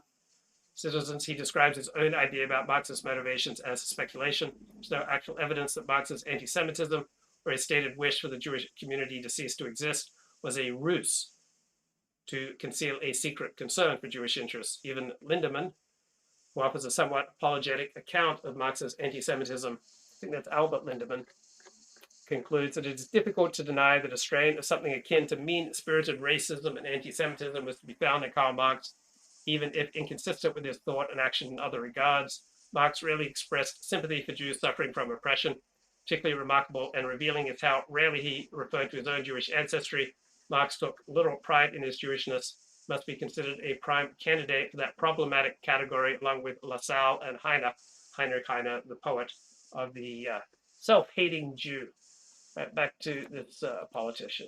And under the current leadership construction, that on fly-in days, typically Monday at the beginning of the week, the leadership on both sides of the aisle negotiate a number of bills, 15 to 20 pieces of legislation that one Democrat and one Republican stand on this floor. They discuss momentarily. Am I ethnocentric? Well, it depends on circumstance. Okay, let's say I'm in a room and there's absolutely no one of my ethnicity in the room. Would I, abstain from talking and connecting with people there because they're not of my ethnicity, either the ethnicity of my genetics or the ethnicity of my newfound religion? No, I wouldn't. I've heard it said that as people get older, they often become more ethnocentric. So I kind of discovered during COVID, a particular longing for my old Australian identity. And I started reading all these books about Australia. And then I've spent 5 months in Australia over the past 2 years. So as I get older, I probably am becoming more ethnocentric, meaning more Australian. And what about ethnocentric in a Jewish way? Well, I spend most of my social time with Orthodox Jews. So my most important interpersonal connections are overwhelmingly with Orthodox Jews. And I reflecting that if I'd stayed in Australia, such as I came back here for a year after high school, if I'd stayed in Australia, it's highly unlikely I ever would have converted to Judaism. That was something that was much more possible in a multicultural state like the United States of America, as opposed to a more unified and corporate place like Australia, where converting to Judaism is, it's not normally even thought of as a possibility. It's not even like considered a real thing, generally speaking. And then to whatever extent I'm ethnocentric, all right, that those instincts would exist prior to my prefrontal cortex, mapping things out. So I'm sure I have a lot of reflexes that I can't even see, and so I can't objectively measure how ethnocentric I am. And then they say the magic words, without objection, we will pass this by unanimous consent.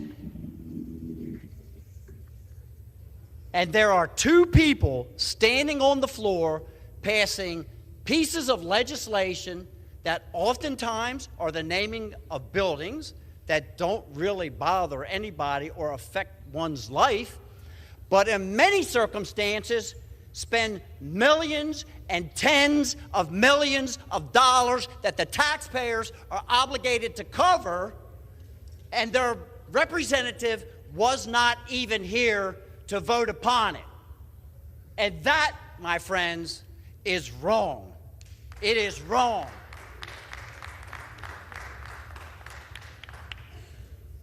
So yes, we need to have change. We need to fix this broken system. Several of us have taken it upon ourselves to fly in and object to those very bills. Not because we are objecting to the bill, but just to force them to be brought out into the daylight so that everyone can hear about those bills. To force people to come out and vote up or down for those bills, as their constituents believe that they are doing right now.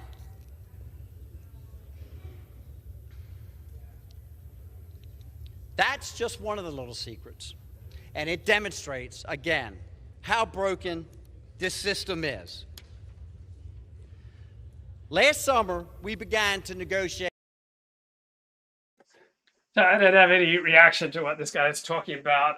I can't sit here and talk without taking a break for an hour, let alone 2 hours or 3 hours. So we always have to have some backup thing to play. Ricardo loved this speech.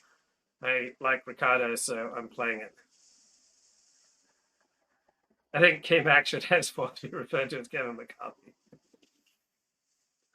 Okay, back to the Cofnas. Let's go full Cofnas here. Kevin McDonald continues to highlight the anthropologist Franz Boas as a key figure in the supposed effort to advance Jewish interests by rejecting Darwinism in the social sciences. Regarding Boas's Jewish identity, Kevin McDonald writes that he married within his ethnic group and was intensely concerned with anti-Semitism from an early period in his life. Boas was deeply alienated from and hostile toward Gentile culture, particularly the cultural ideal of the Prussian aristocracy. Based on this, Kevin McDonald concludes that Franz Boas had a strong Jewish identification and he was deeply concerned about anti-Semitism. But Kevin McDonald is seriously misrepresenting his sources. First of all, Franz Boas did not marry within his ethnic group. Right? His wife was Catholic and had no Jewish ancestors. And Nathan Cofnas hired a genealogist to do that research. Second, neither scholar that Kevin MacDonald is citing says anything to support the claim that Franz Boas was deeply alienated from and hostile toward Gentile culture. In fact, Franz Boas had a profound identification with classical German culture. So Kevin MacDonald avoids mentioning that Franz Boas strongly identified as a German. So in all the years preceding the emergence of Nazism, Franz Boas consistently maintained pride in his German American identity. And until it became impossible, he was more than ready to defend the homeland of Germany, even to the potential detriment of his own career and his own social standing. How on earth did Luke survive January 6th? He fled to the land down under, ruling that it's safer there.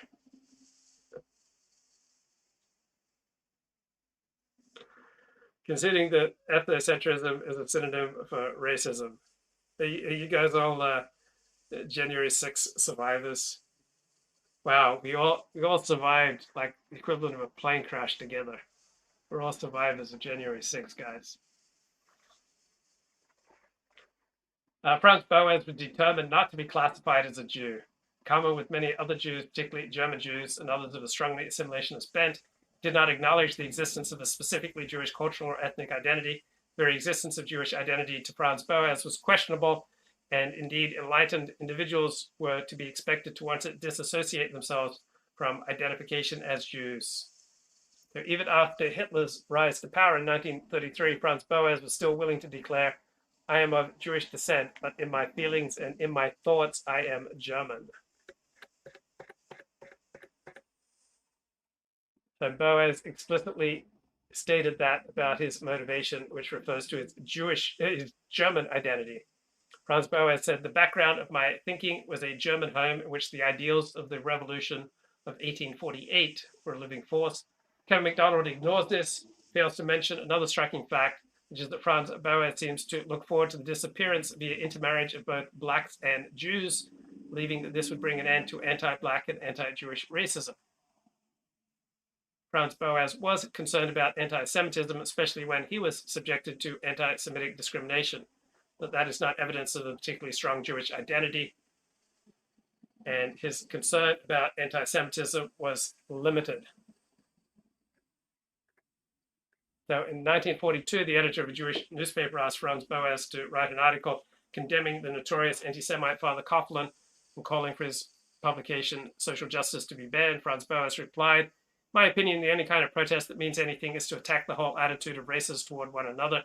If you want a note which I accuse at the same time the Jews for their anti-Negro attitude, I will write it. So prior to the Civil War, you would not find one rabbi in the American South who spoke up against slavery." So these are not the sentiments that you would expect from a supposedly fanatical crusader against anti-Semitism. Kevin MacDonald in 2022 mockingly writes, "Cofnas claims that the culture of critique maintains, quote, that liberal Jews hypocritically advocate multiculturalism for Gentiles and Gentile countries, but racial purity and separatism for Jews in Israel, a position that conflicts with the pronouncements of some contemporary reform leaders. It does not seem to dispute my so-called claim that the culture of critique maintains what I say it does. But more important, he ignores the voluminous evidence I provided that prominent Jewish liberals who advocate liberalism and multiculturalism for Gentiles, Gentile countries, usually advocate more of the same policies for Jews in Israel."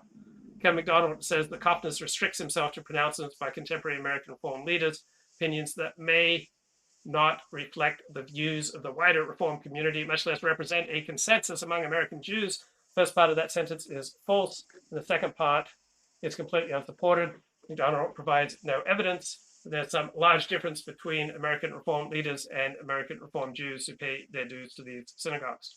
Kevin MacDonald admits that he knows no surveys on attitudes of American Jews toward non-Jewish immigration to Israel and vice versa. However, he contrasts the view of American Jews, 80% of whom would like immigration to the US to stay the same or to increase, with the views of Israeli Jews, almost half of whom say the Arabs should be expelled or transferred from Israel. This, he says, shows that Jewish attitudes on immigration and multiculturalism vary depending upon whether they live in Israel or the United States. What did Duva do on January 6th? He stayed in Detroit, ensured that all 20 of his locks on his front door were secure, and read books, says Art Bell.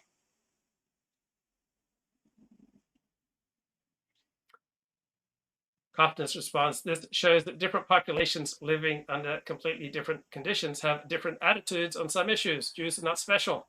Germans tended to have different political attitudes depending on whether they lived in Germany in 1942, America in 1942, or in Germany in 2022.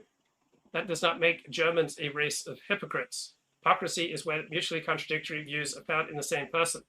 As to American versus Israeli Jews are less than 50% Ashkenazi. American Jews are about 90% Ashkenazi. Israeli Jews are far more traditional and religious than American Jews. Israeli Jews live under a constant threat of mortal violence that is completely alien to American Jews. So in a trivial sense, Kevin MacDonald is right. The Jewish attitudes on immigration, multiculturalism, and many other subjects vary depending on where they live. This does not make Jews hypocritical or different from other people. MacDonald provides one interesting example of what superficially looks like hypocrisy in a liberal Jewish organization. Points to the supposedly different attitudes of the Anti-Defamation League regarding demographic displacement of the native European-derived population of the US, with their attitudes on a one-state solution for the Israeli-Palestinian conflict. On the one hand, the ADL condemns replacement theory, which its CEO Jonathan Greenblatt describes as a white supremacist tenet that the white race is in danger of a rising tide of non-whites. On the other hand, the ADL opposes a one-state solution in Israel because it would turn Jews into a vulnerable minority within what was once their own territory. But leaving aside the question of whether the ADL has acted in unprincipled ways in other contexts, it's actually not so clear that it hypocritically advocates different policies for the USA and Israel. On the one hand, the ADL does not regard Jewish as a race. Some influential Jew expresses a desire for Israel to remain majority Jewish or majority white. The ADL and Jonathan Greenblatt would be very unhappy. On the other hand, the ADL would surely object to calls to keep America majority Christian, although Christian is not race either. So in some sense, the ADL does advocate different policies with regard to the US and Israel. But that still does not necessarily make the ADL hypocritical. There could be differences between the USA and Israel that, according to the ADL's principles, justify different policies. Perhaps from the ADL perspective, America was founded for the express purpose of protecting freedom of religion. According to the ADL, Israel was founded as a necessary haven for members of a religious minority that's been subjected to centuries of sometimes genocidal persecution. So the ADL believes that the existence of Israel provides Jews with a safe haven from the bigotry and endangerment they have suffered perennially as a minority culture among non-Jewish majority cultures. So from the ADL's perspective, people who identify as Jews, who can be of any race, need a place to escape persecution, whereas white people do not. I'm not expressing a view about whether this attitude is justified, just pointing out it is not necessarily hypocritical. Beside its stated desire for Israel to remain majority Jewish, the ADL promotes the same liberal policies in Israel as it does in the US. On its website, it brags that ADL Israel is a leading proponent of social cohesion in Israel and educates on issues of hate, discrimination, inequities, and promotes Jewish religious pluralism and works to support vulnerable and minority communities, including Ethiopians, LGBTQ+, and African asylum seekers. The ADL lobbies the Israeli government to accept what are, relative to Israel's small population, large numbers of African refugees, and the ADL declares that Israel's diversity is a source of strength. So the ADL's position on immigration in the US versus Israel, probably the strongest example of alleged Jewish hypocrisy that Kevin MacDonald has provided. Yet even in this case, it is far from clear whether there is any genuine hypocrisy. A group of us, in good faith, a list of changes, amendments to the rules of this body, not to empower ourselves, not to bring personal benefit to ourselves, but to empower you, and you, and you, Maxine, and you, and you, and everyone sitting in this chamber equally. There's no rules. I did not use anyone's name. Everyone should be... Excuse me. Maxine. Member, direct your remarks to the chair, please. I will, Madam Chair. Thank you. Thank you. That is so that everyone will have equal representation. equal representation for the districts that elected them. These are not radical deviations from the norm.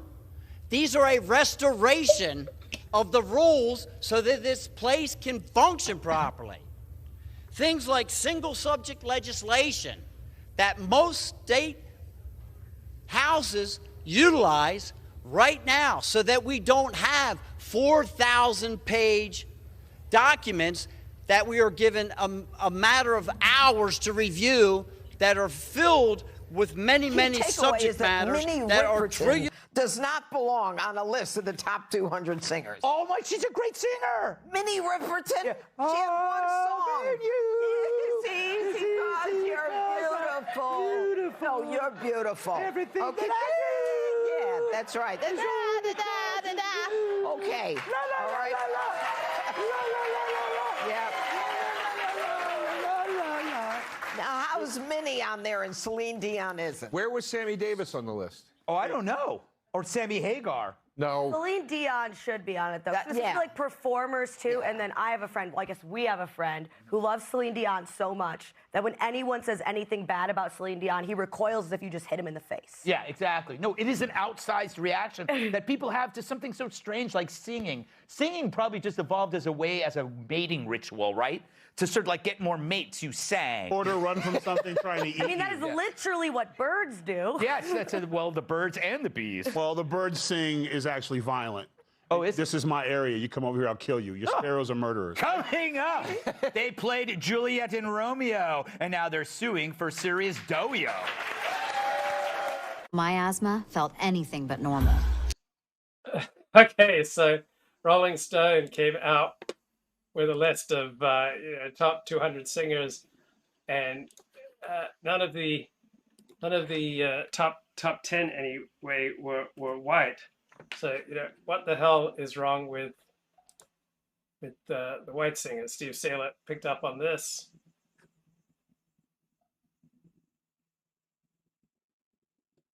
Right, he's got a post. No whites or parties need apply. So Rolling Stone ranks the greatest singers of all time. One, Aretha Franklin. I mean, they don't even list Russell Hitchcock or Graham Russell from Air Supply in here. Like, what kind of list of top 10 singers doesn't include Russell Hitchcock and Graham Russell from Air Supply? I'm all out of love. I'm so lost without you. Making love out of nothing at all. Love and other bruises. Whitney Houston, number 2. Sam Cooke, 3. Billie Holiday, 4. Mariah Carey, 5. Ray Charles, 6. Stevie Wonder, 7. Beyonce, 8. Otis Redding, 9. Al Green, 10. So is the typical Rolling Stone white boomer subscriber now so senile that in 2023 he believes that back in 1969 he only listened to black music, says Steve Saylor. Okay, back to the Nathan Cofnas Magnum Opus in response to Kevin McDonald's cultural critique. And not even Freddie Mercury, the posse, makes the list. Jews, liberalism, and immigration policy. Regarding liberal activism among Jews, I will address 3 key claims made by Kevin McDonald. A, Jews were a necessary condition for the spread of liberalism in the West. B, Jews were responsible for immigration policy, specifically the Immigration Nationality Act of 1965, which ended the national origins quota system that put whites on track to become a minority in the US. And C, Jews responsible for ending the quota system intended to turn whites into a minority. So to begin with immigration, Kevin McDonald has repeatedly claimed that his views on the role of Jews in shaping US immigration policy is shared by mainstream historian Hugh Davis Graham. Also, this was the topic that really turned, according to Kevin McDonald, really turned him against Jews when he saw what an influential force, as he saw it, that Jews were in immigration policy. So Kevin quotes historian Hugh Davis Graham saying that the driving force at the core of the immigration reform movement were Jewish organizations long active in opposing racial and ethnic quotas. But quoting this passage in isolation misrepresents Graham's position. Graham says that by the time Lyndon Baines Johnson took office, abolishing the national origins quota seemed an idea his time had come for a variety of reasons. reasons the immigration system constructed in the 1920s was threatened by growing evidence that it no longer worked. So in the years preceding 1965, an incoherent patchwork of special government measures had been employed to circumvent the quotas. Furthermore, the egalitarian thrust from the civil rights movement doomed any policies that smacked of racial discrimination. So although Graham says Jewish organizations played a leading role in opposing the national origins quotas, it makes it clear that by 1965, the quotas had become untenable for both practical and philosophical reasons. And this was the same all around the West, including Australia, including in Europe, including in countries with very little Jewish influence. So by 1918, Australia was called by one bloke the least Jewishly influenced country in the world. So by the end of World War II, due to the number of Holocaust survivors who come to Australia, it moved into the top 10. I think I'm kidding. Is there a statute of limitations for on-screen relations? True, they're suing over nude scenes that actors had to do as teens. This is an amazing story. The stars of a 1968 Romeo and Juliet movie are suing over its nude scene that they performed when they were just 16 and 15 years old. At the time, the movie was well received, even winning multiple Oscars, plus the Roman Polanski Award for Outstanding Teenage Nudity. It's funny because it's true. The actress who played Juliet, Olivia Hussey, even defended the scene as recently as 2018, saying the nakedness, quote, was needed for the film. If I had a nickel for every time I said that. And the only films I was making was for Driver's Ed. I think that was his nickname. Call me Driver's Ed. I'm in the book. Under your bed. Where am I? All right. Now she and the actor who played Romeo, Leonard Whiting, are suing Paramount Pictures for more than $500 million. $500 million, claiming that doing the scene in nothing but body paint amounted to sexual exploitation of children. But the movie is now 55 years old, making it older than Leonardo DiCaprio's last 3 girlfriends combined. And the actors are now in their 70s. Of course, they could reshoot the scene today. Instead of body paint, they'll be covered in Aspercream. Don't knock it till you tried it, people. Oh, man. Hot all over. Kat, so they claim the director said the movie would fail if they didn't do it. That is a great line to get people naked, right?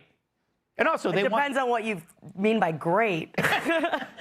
Effective, probably. Yes. So what do you make of this? What do you make of this lawsuit? I think if this was a different movie, you change one word and it was like Romeo and the Drag Queen, it would be leading off Fox and Friends. But because the people say, okay, Hollywood has this environment where you can say, okay, you want this, but there's a million other people who want this, and so if you don't do this, then, you know, there'll be somebody else who will. So that's why we hear nonstop stories about perverted stuff that goes on in Hollywood. Mm-hmm. It was a long time ago, but, you know, California lifted its statute of limitations for a certain period of time, and this came in on the deadline of that. Yeah, it's the professional cheerleader law that they can complain about what they get paid, but someone will take their place the moment they leave. But by the way, I disagree with you. If this movie was made, this movie would be made today if it were trans. Right? Well, you still couldn't have the nude scene, though. What? You couldn't have the nude scene. Yeah. Oh, yes, you could, because it'd be... What, are you body shaming, Joe? No, I'm saying... That's not what I mean. You body shame? I mean, if you're 15 is 15. Ask R. Kelly. Dave Chappelle did a very funny bit about it. But the point is first of all, I look forward to whatever government list I got myself onto today by Googling the scene. Yeah, I did too. I Googled it. By the way, it's readily available on Google Images and videos. Yes. It shouldn't be. Yeah. Look, I think Kat has a great point. I've worked in Hollywood. I hope to again, even after having appeared on Fox News. But I've never been sexualized, but I've been in situations where people have done very unethical things to me, and those people were in power positions. Like what? Yeah. Come on. And you do feel afraid to go, you go, I should say something about that. I should complain about this. And you go, but if I do, So I understand the pressure of, not to an extent of what some other people have been through, but I do to some extent understand the pressure of, is it worth losing everything to speak out against this right now? Did a female director try to get you naked? It was a man. Oh. Wait, and he got me naked. He said it was for a Lord of the Flies remake. He handed me a shell and said the riff. No, but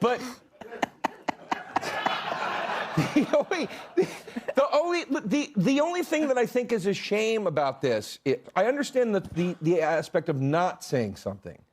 I don't understand why 3 years ago, 4 years ago, she went out of her way to defend it. That's what I don't get. And now is completely contradicting that. It's like how Disney now goes out of their way to be woke when they did all of the most racist stuff. It's like, guys, just be better. Yeah. Just be better and shut up. Like, you don't have to go the opposite direction.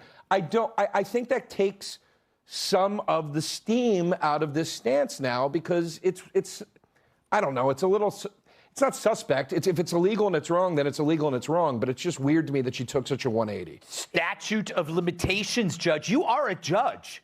Where do you rule on this case? You see what I did? Well, the case is not going to be dismissed because it's an old case, because they, as Kat said, they decided based on the number of sexual assaults complaints that they heard about where it happened a long time ago. California passed a law and they said, look, we don't care how long ago it was. If you have a sexual complaint and you want to sue somebody, it's fine. You got 2 years. These people come in at the December 31st.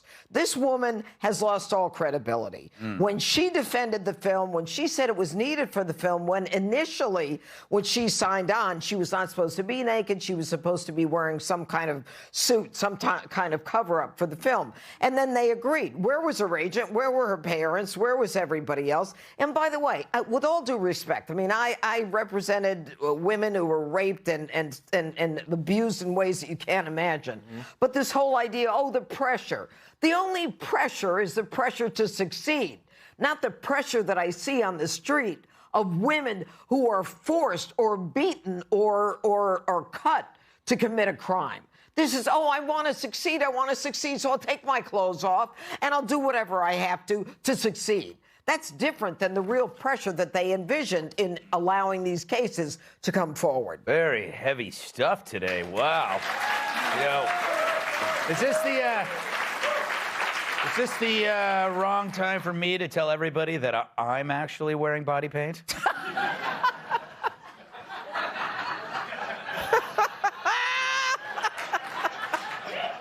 Well, I'll never watch Basic Instinct again. And I'm sad I knew that's what he was doing. Yes. Last word, Tyrus. You know, I think in this day and age where we're kind of seeing this lackadaisical look at pedophilia, they're trying to change the name, they're trying to ease it down, and I'm actually for this. I also believe that people can feel one way and then think about it and be like, you know what, I was 15. I mean, I have 3 11-year-olds. You know what I'm saying? And if any one of them, and I've been in films and stuff, and if a director came to them and said, we got to have it this way, we got to have it this way, and it can be influenced, but you're right. My kids should say, no, let me talk to my dad. But, it's because 4 years ago, she came out and said it was needed. Exactly. She's lost all credibility. Okay. Credibility, but So 4 years ago, when she said that the scene was needed, that's because her community, probably her acting community, had that attitude. So we think that a lot of our ideas are our own, that our beliefs are our own, that our values are our own, but we're usually just reflecting what's coming back to us from our society.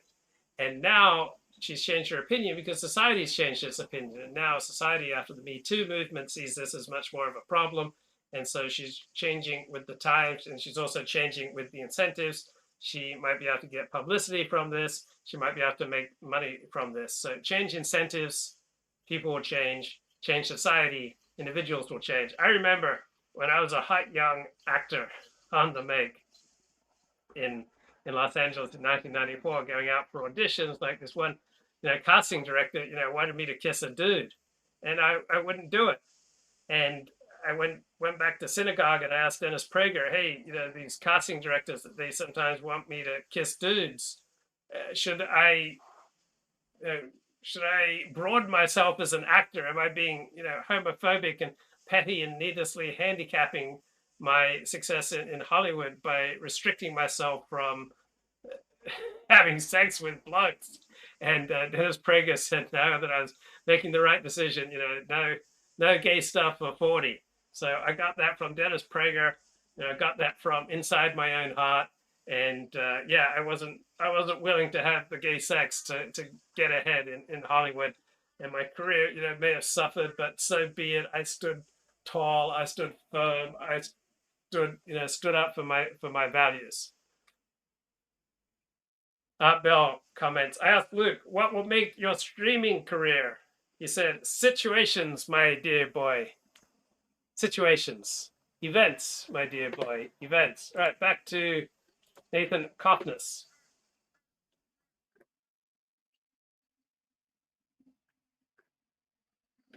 So Kevin McDonald claimed that his views were held by this other historian named Graham. So in Graham's view, all evidence suggests that the immigration reform leaders did not anticipate the consequences of abolishing the national quotas in the 1965 Immigration Act. Notes that Emanuel Seller, the Jewish congressman who officially proposed the 1965 legislation, also known as the Hart-Seller Act, was disturbed by the steep decline of European immigration. Seller introduced a bill to allow higher immigration from Ireland, Britain, and Scandinavian countries rather than shithole countries. So Seller said that European immigration had suffered from unintended discrimination as a result of his own law. Kevin McDonald in 2022 now says that the wider context of the 1965 law was critically influenced by other aspects of Jewish activism. Thus, any critique of McDonald's treatment of immigration must consider whether Jews had important influence on the wider context. But why did McDonald say that Graham shares his views if apparently he meant that Graham would share his views if only he appreciated the role that Jews supposedly played in the wider context of the law? Sadly, Graham passed away and we cannot ask him what he thinks, but there is no evidence that he shared Kevin McDonald's views on this topic. According to Graham, egalitarian thrust from the civil rights movement was not the only factor that led to the demise of the national origins quotas. Contrary to Graham, Kevin McDonald insists in 2022 that Seller did anticipate the consequences of the law, writing, Congressman Emanuel Seller was involved in the publication of the report Whom We Shall Welcome, published by the President's Commission on Immigration and Nationalization, that viewed changing the ethnic balance of the U.S. as a desirable goal. Given the substance of the report and Seller's involvement in its publication, it's difficult to believe that Seller did not advocate changing the ethnic balance of the U.S. Getting rid of the national origins formulas was a necessary condition for changing the ethnic status quo. To support his claim that this report called for changing the ethnic balance of the U.S., McDonald quotes from the Cultural Critique. The report thus viewed changing the racial status quo of the United States as a desirable goal, and to that end made a major point of the desirability of increasing the total number of immigrants. However, there's nothing about the desirability of changing the racial status quo of the USA on the report, and Kevin McDonald has admitted this. And we get some tedious details on that discussion. The claim that despite all evidence to the contrary, Seller secretly knew that the 1965 law would turn whites into a minority based on the fact that he was completely involved in the publication of this one report is completely baseless.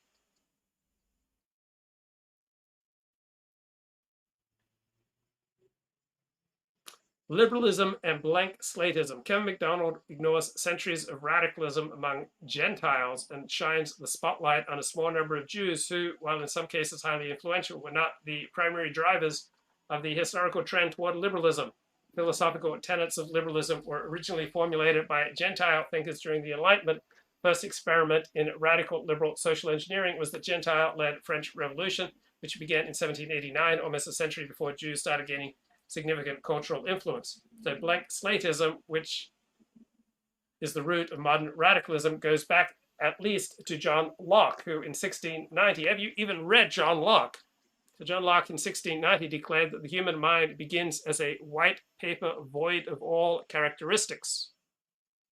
Claude Adrien Helvetius, who in 1758 proposed a radically egalitarian political philosophy based on Lockean psychology, was more influential than Jean-Jacques Rousseau in the decades preceding the revolution in France. William Godwin, the founder of philosophical anarchism and husband of Mary Wollstonecraft, one of the founders of modern feminism, wrote in 1793, "Children are a sort of raw material put into our hands, a ductile and yielding substance, which if we do not ultimately mold in conformity to our wishes, it is because we throw away the power committed to us." So Stephen Pinker notes that John Stuart Mill was perhaps the first to apply John Locke's blank slate psychology to political concerns we recognize today. John Stuart Mill condemned hereditarianism, including with regard to sex differences, in one of his characteristically run-on sentences. Here's John Stuart Mill. "I've long felt that the prevailing tendency to regard all the marked distinctions of human character as innate and in the main indelible, and to ignore the irresistible proofs that by far the greater part of those differences, whether between individuals, races, or sexes, are such as not only might but naturally would be produced by differences in circumstances, is one of the chief hindrances to the rational treatment of great social questions and one of the great stumbling blocks to human improvement." So these Gentiles, John Locke, John Stuart Mill, etc., along with many others, are the scholars who first formulated the doctrine of blank slatism and conjoined it with liberal leftist political ideals, yet they are completely missing from Kevin MacDonald's version of history. Charles Murray observes that behaviorism founded by John Watson took up the blank slate to its ultimate expression. So Watson summed up his theory in a famous passage in 1924, "Give me a dozen healthy infants, well-formed, and my own specific world to bring them up in, and I'll guarantee to take any one at random and train him to become any type of specialist I might select: doctor, lawyer, artist, merchant, chief, and yes, even beggar, man, and thief, regardless of his talents, penchants, tendencies, abilities, vocations, and race of his ancestors." So after Watson, the torchbearer of behaviorism was another Gentile, B.F. Skinner. In terms of academic and cultural influence, behaviorism rivaled Freudianism, study ranking the 100 most eminent psychologists of the 20th century based on a mix of quantitative and qualitative measures, placed Freud third, while Skinner came in first. In the cultural critique, behaviorism is mentioned only a single time, in a parenthetical as an example of a universalist ideology to which a Jewish political scientist named Charles Liebman had subscribed. Kevin MacDonald does not even attempt to blame Jews for behaviorism. Instead, he just ignores the whole movement. So Kevin MacDonald blames Franz Boas for establishing the liberal orthodoxy that all races are psychologically identical. It is true that Boas played a leading role in promoting this view, although he did not claim that all races are literally the same. The idea that race differences are skin deep started gaining traction among liberal scholars in the 1880s, before Franz Boas even came on the scene. Before Boas was born, Benjamin Disraeli, born Jewish, converted to Christianity, became Britain's prime minister, referred to that pernicious doctrine of modern times, the natural equality of man, and the natural equality of man now in vogue, taking the form of cosmopolitan fraternity. So in the mid-19th century, Christian abolitionists and civil rights leaders were invoking the authority of Gentile scientists who affirmed the equality of all races. In a speech delivered in 1869, U.S. Senator Charles Sumner, who had been a leading abolitionist, quoted Alexander von Humboldt: "While we maintain the unity of the human species, we at the same time repel the depressing assumption of superior and inferior races of men. There are nations more susceptible of cultivation, more highly civilized, more ennobled by mental cultivation than others, but none in themselves nobler than others." The Senator Sumner commented, "Such is the testimony of science by one of its greatest masters." So science is enlisted for the equal rights of all. Alfred Russel Wallace, co-authored the first paper on the theory of natural selection with Charles Darwin in 1858, was another influential advocate of the equality hypothesis. Based on his experience traveling in South America and Southeast Asia, he believed intelligence to be equal among all groups. In 1869, he concluded the theory of natural selection cannot explain the high level of intelligence among human beings. So he eventually became an advocate of intelligent design. Chat says Judaism is contra to the blank slate. So his rosy view of the evolutionary process, which de-emphasized the role of competition, was embraced by progressive activists of the day, such as the Gentile Russian anarchist and revolutionary Peter Kropotkin, and Wallace became a socialist. Franz Boas attributed his views about race and culture to the prominent Gentile scholar Theodore Waits. In 1859, Waits published on the unity of the human species and the Natural Condition of Man, the first volume, what would become a 6-volume work, he argued that all people are equally destined for liberty. Sounds like George W. Bush. And differences between them are not innate, but something acquired in the course of their development, which, under favorable circumstances, might have been equally acquired by peoples who appear at present less capable of civilization. So in Franz Boas's treatment of race over the years, no other authority achieved the prominence according to Theodore Waite's. Slater's 1834, Boas was still reminding his readers that his own view of culture had been expressed by Waite as early as 1858 and was the basis of all serious studies of culture. The name Waite, however, does not appear a single time in Kevin MacDonald's Culture of Critique. So this shift from biology to culture, especially with respect to group differences, can be attributed to the fact that many social scientists did not wish to accept the possibility that biological reality might place constraints on their vision of a just society. There was and still is a strong psychological motivation for utopian-minded scientists to interpret evidence in a way that magnifies the importance of culture and de-emphasizes the importance of biology.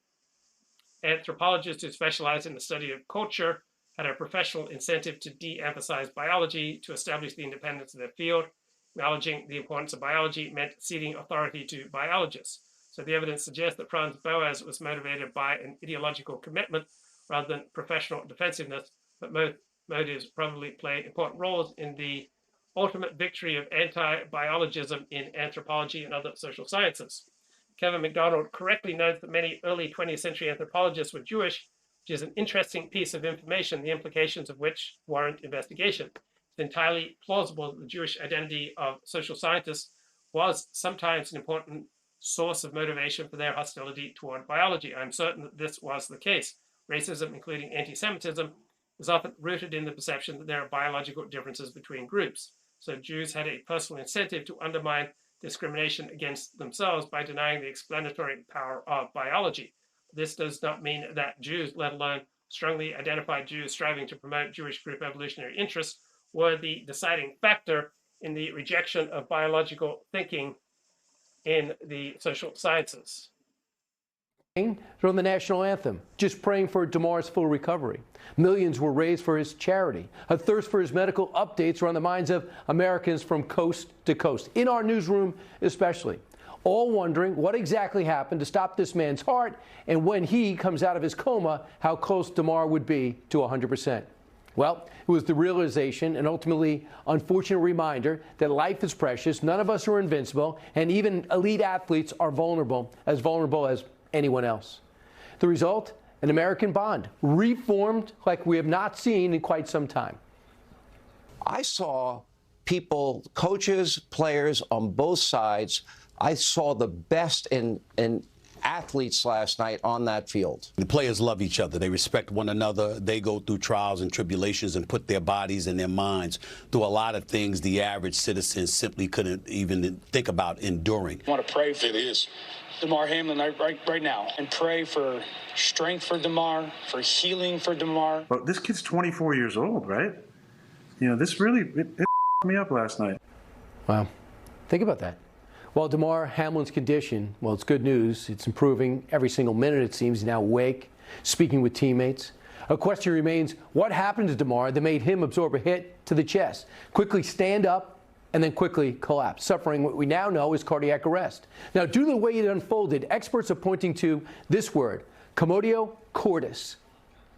Something called commotio cordis, which is when typically a projectile, but if you get hit right over the heart at exactly the right time in the cardiac cycle, the heart is transiently very vulnerable to an arrhythmia.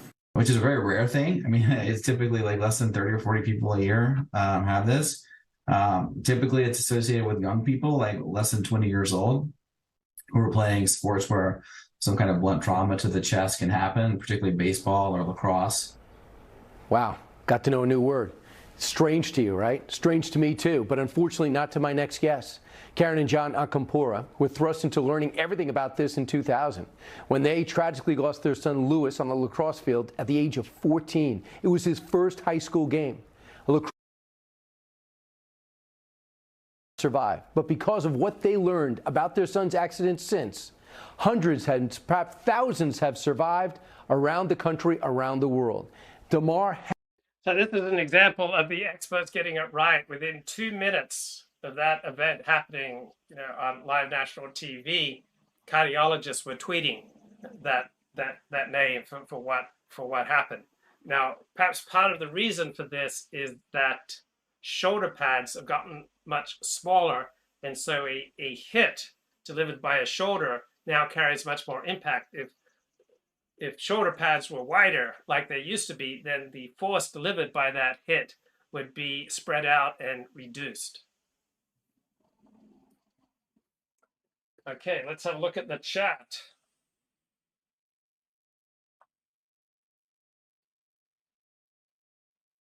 Great Adversary said, if I had the power, I'd make you president. Look, more brains and moral fiber in this little community than all of our politicians. Wow, thank you very much. If he is talking and recovering, why no photos and video? Well, maybe there are other things more pressing for him right now than to be photographed and videoed and that sharing for the public, right? There are some intimate things, Glib Medley, that don't need to be shared with the public, such as when a man loves his wife and they come together in an act of unity, all right, where these two people become one. That does not necessarily need to be photographed and videotaped and then shown to the public and monetized. All right, there are ways that human beings can conduct themselves and love one another that do not necessarily need to be captured on photographs or moving pictures and then sold to the public. But I am a traditionalist.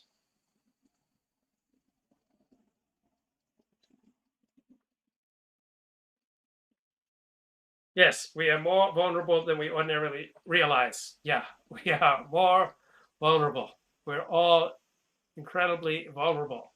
That's one thing I've noticed from interviewing thousands of people, how very rich, very successful, highly accomplished people, people with extraordinary talents, but they can be, cut off at the knees. They can be hurt. I mean, almost anyone can be, devastated by something that you say. And I just don't think that we would consciously thrive if we fully and appropriately recognize the tremendous degree of our vulnerability. That's why for most people, it's not a good idea to become a live streamer, right? You're massively increasing your vulnerabilities when you start sharing yourself on a live stream.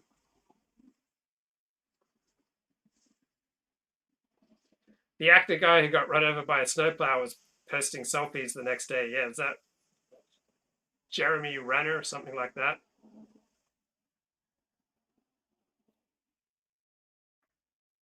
Okay, you're saying 40. Cut the nonsense. Get back to Nathan Cofnas.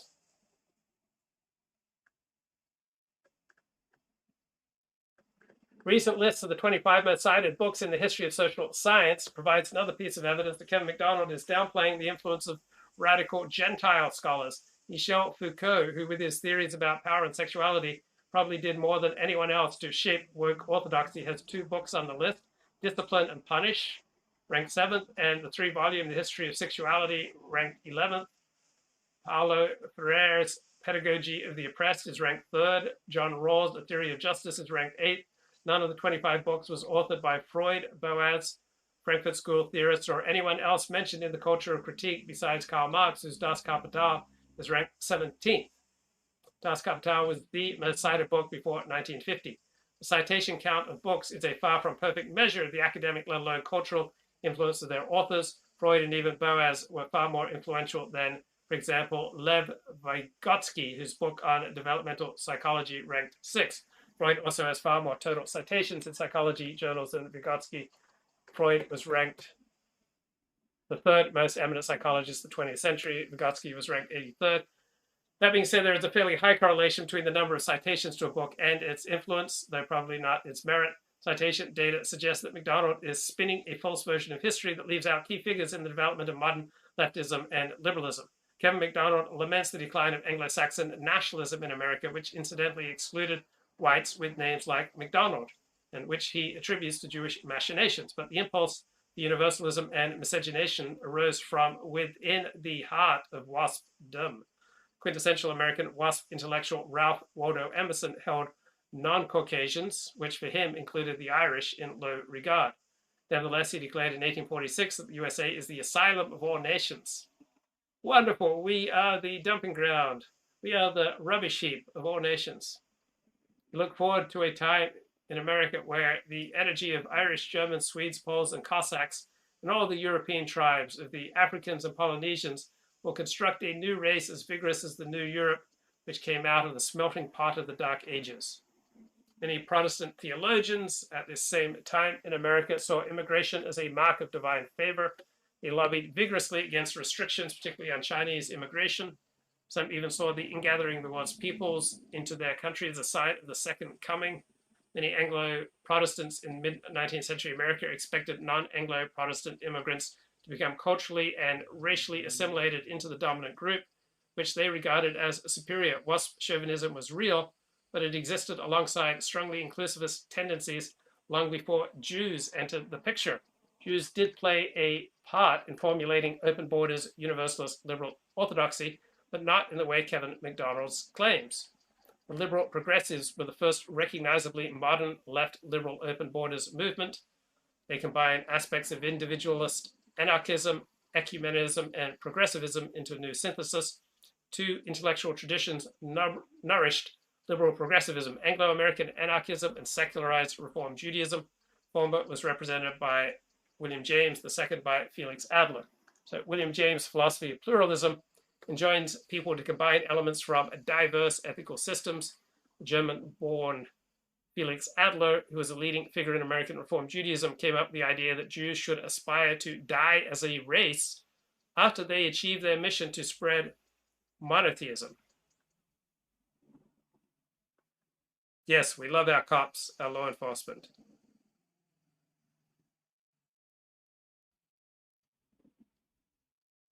Are there any sexologists left who haven't gone woke?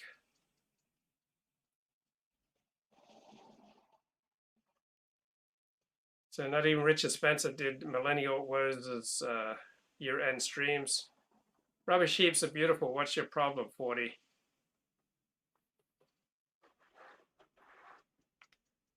Art Bell says, brick phones allow for relaxation and rest, as opposed to smartphones. So Nick Fuentes is done with Millennial Woes. But what about Nick Fuentes and Milo and Kanye West? Whatever happened to that gang? Okay, Felix Adler explained, the perpetuity of the Jewish race depends on the perpetuity of the Jewish religion. So long as there shall be a reason of existence for Judaism, so long the individual Jews will keep apart and will do well to do so. When this process of evangelization for ethical monotheism is accomplished, the individual members of the Jewish race will look about them and perceive that there is a perhaps greater liberty in religion beyond the pale of their race. They will lose their peculiar idiosyncrasies and their distinctiveness will fade, and eventually the Jewish race will die. So yeah, when Jews enjoy good relations with non-Jews, they tend to go to bed with non-Jews and assimilate and begin the process of disappearing. When Jews have bad relations with the non-Jews around them, they become more ethnocentric to match the ethnocentricity of the non-Jews around them. So Felix Adler's wish is now coming true, at least as far as American Reform Jews and secular Jews are concerned. Felix Adler's suggestion that Jews should universalize themselves out of existence inspired some Anglo-Protestants such as John Dewey to adopt a similar stance toward their own group. Contrary to Kevin McDonald, Jews did not convince Anglo-Protestants to abandon their own drive for group continuity while pursuing separatism for themselves. Rather, some Reformed Jews renounced their own aspirations to continue as a distinct people, and some Gentiles, already primed with universalist tendencies, took inspiration from that Jewish example.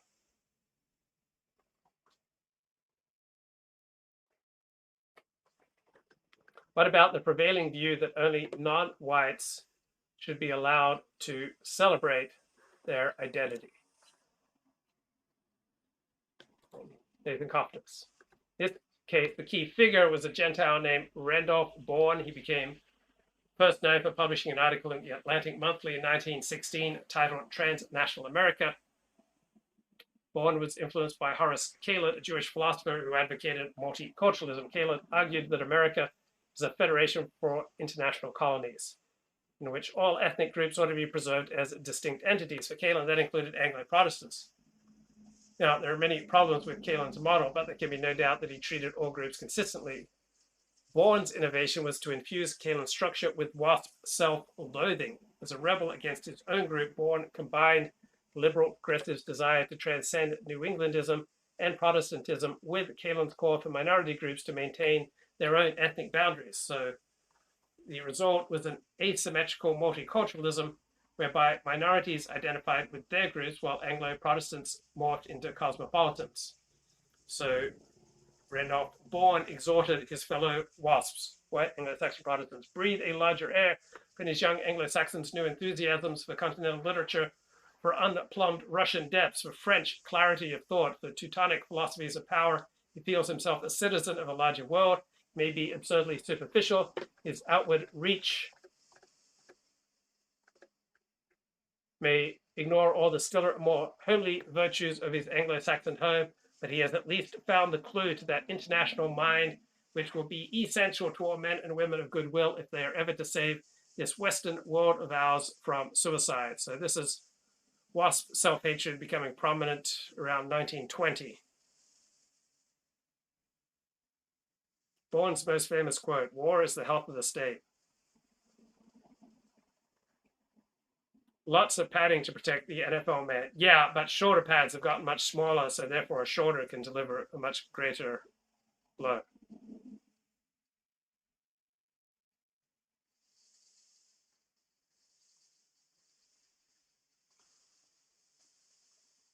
Later in the 20th century, Anglo-Protestant identity became subsumed under white identity, and these ideas were applied to whites. So Bourne, not Kalen, is the founding father of today's multiculturalist left, because he combines rebellion against his own culture and liberal progressive cosmopolitanism with an endorsement for minorities only of Kalen's ethnic conservatism. And neither Bourne nor William James is mentioned in the Culture of Critique. Now, this is not to suggest that Jews have not played an important role in the recent political history and the ascent of liberalism. Jews have been and continue to be extremely influential in virtually every area of intellectual life. Many of the most prominent advocates of liberalism, especially in America, were and are Jewish. This does not mean that Jews were responsible for the general leftward trend. Good natural experiment to test whether Jews were a necessary condition for the rise of liberalism and radicalism is to see whether societies in which Jews have more influence, more radicalized than other societies. Pointed out that some of the most far left liberal countries in the world are those where Jews are relatively small in numbers and influence. For example, Sweden may be the most extreme radical country in the world. David Schwartz, a pro-multiculturalism op-ed writer in the 1960s, and Barbara Lerner Specter notwithstanding, Jews are less than 0.2% of the population of Sweden, have very little influence, certainly far less influence than in places like the US, United Kingdom. Yet the Swedes took egalitarianism, feminism, gender theory, multiculturalism, open borders to extremes beyond any other country. When it comes to free speech, the Constitution of Sweden specifically does not protect expressions of contempt for a population group or other such group with allusions to race, color, national ethnic origin, religious faith, or sexual orientation. This means that fact-based discussion of controversial issues may be restricted in Sweden. For example, in 2021, a Swedish politician was criminally prosecuted under a hate crime law for mentioning national differences in IQ in the context of a debate about immigration. And in a decision that was upheld by a higher court in 2022, is given a suspended sentence and a fine. Kevin McDonald responds in 2022 saying Jews are responsible for the political situation in Sweden. He offers 5 pieces of evidence to support this claim. A, the Bonnier family has long had a commanding presence in Swedish media. Between 1964-68, Jewish pro-immigration activist David Schwartz wrote or co-wrote 37 out of 118 articles debating immigration in Swedish newspapers. Another 9 articles were written by other Jews. C, minorities have an advantage in ethnic competition and being more mobilized than majorities. D, minority influence is particularly effective in individualist cultures. Scandinavian societies are the most individualist cultures on earth. And E, Sweden is influenced by the wider trends in the West, so it is not at all surprising that trends that began in the US would be adopted by Swedish thought leaders.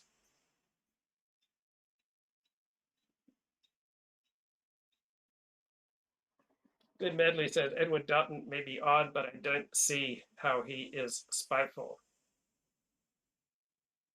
Medley says that Randolph Bourne was a prime example of Dutton's spiteful mutants. He had a freakishly hunchback body. Nonetheless, the ladies loved him.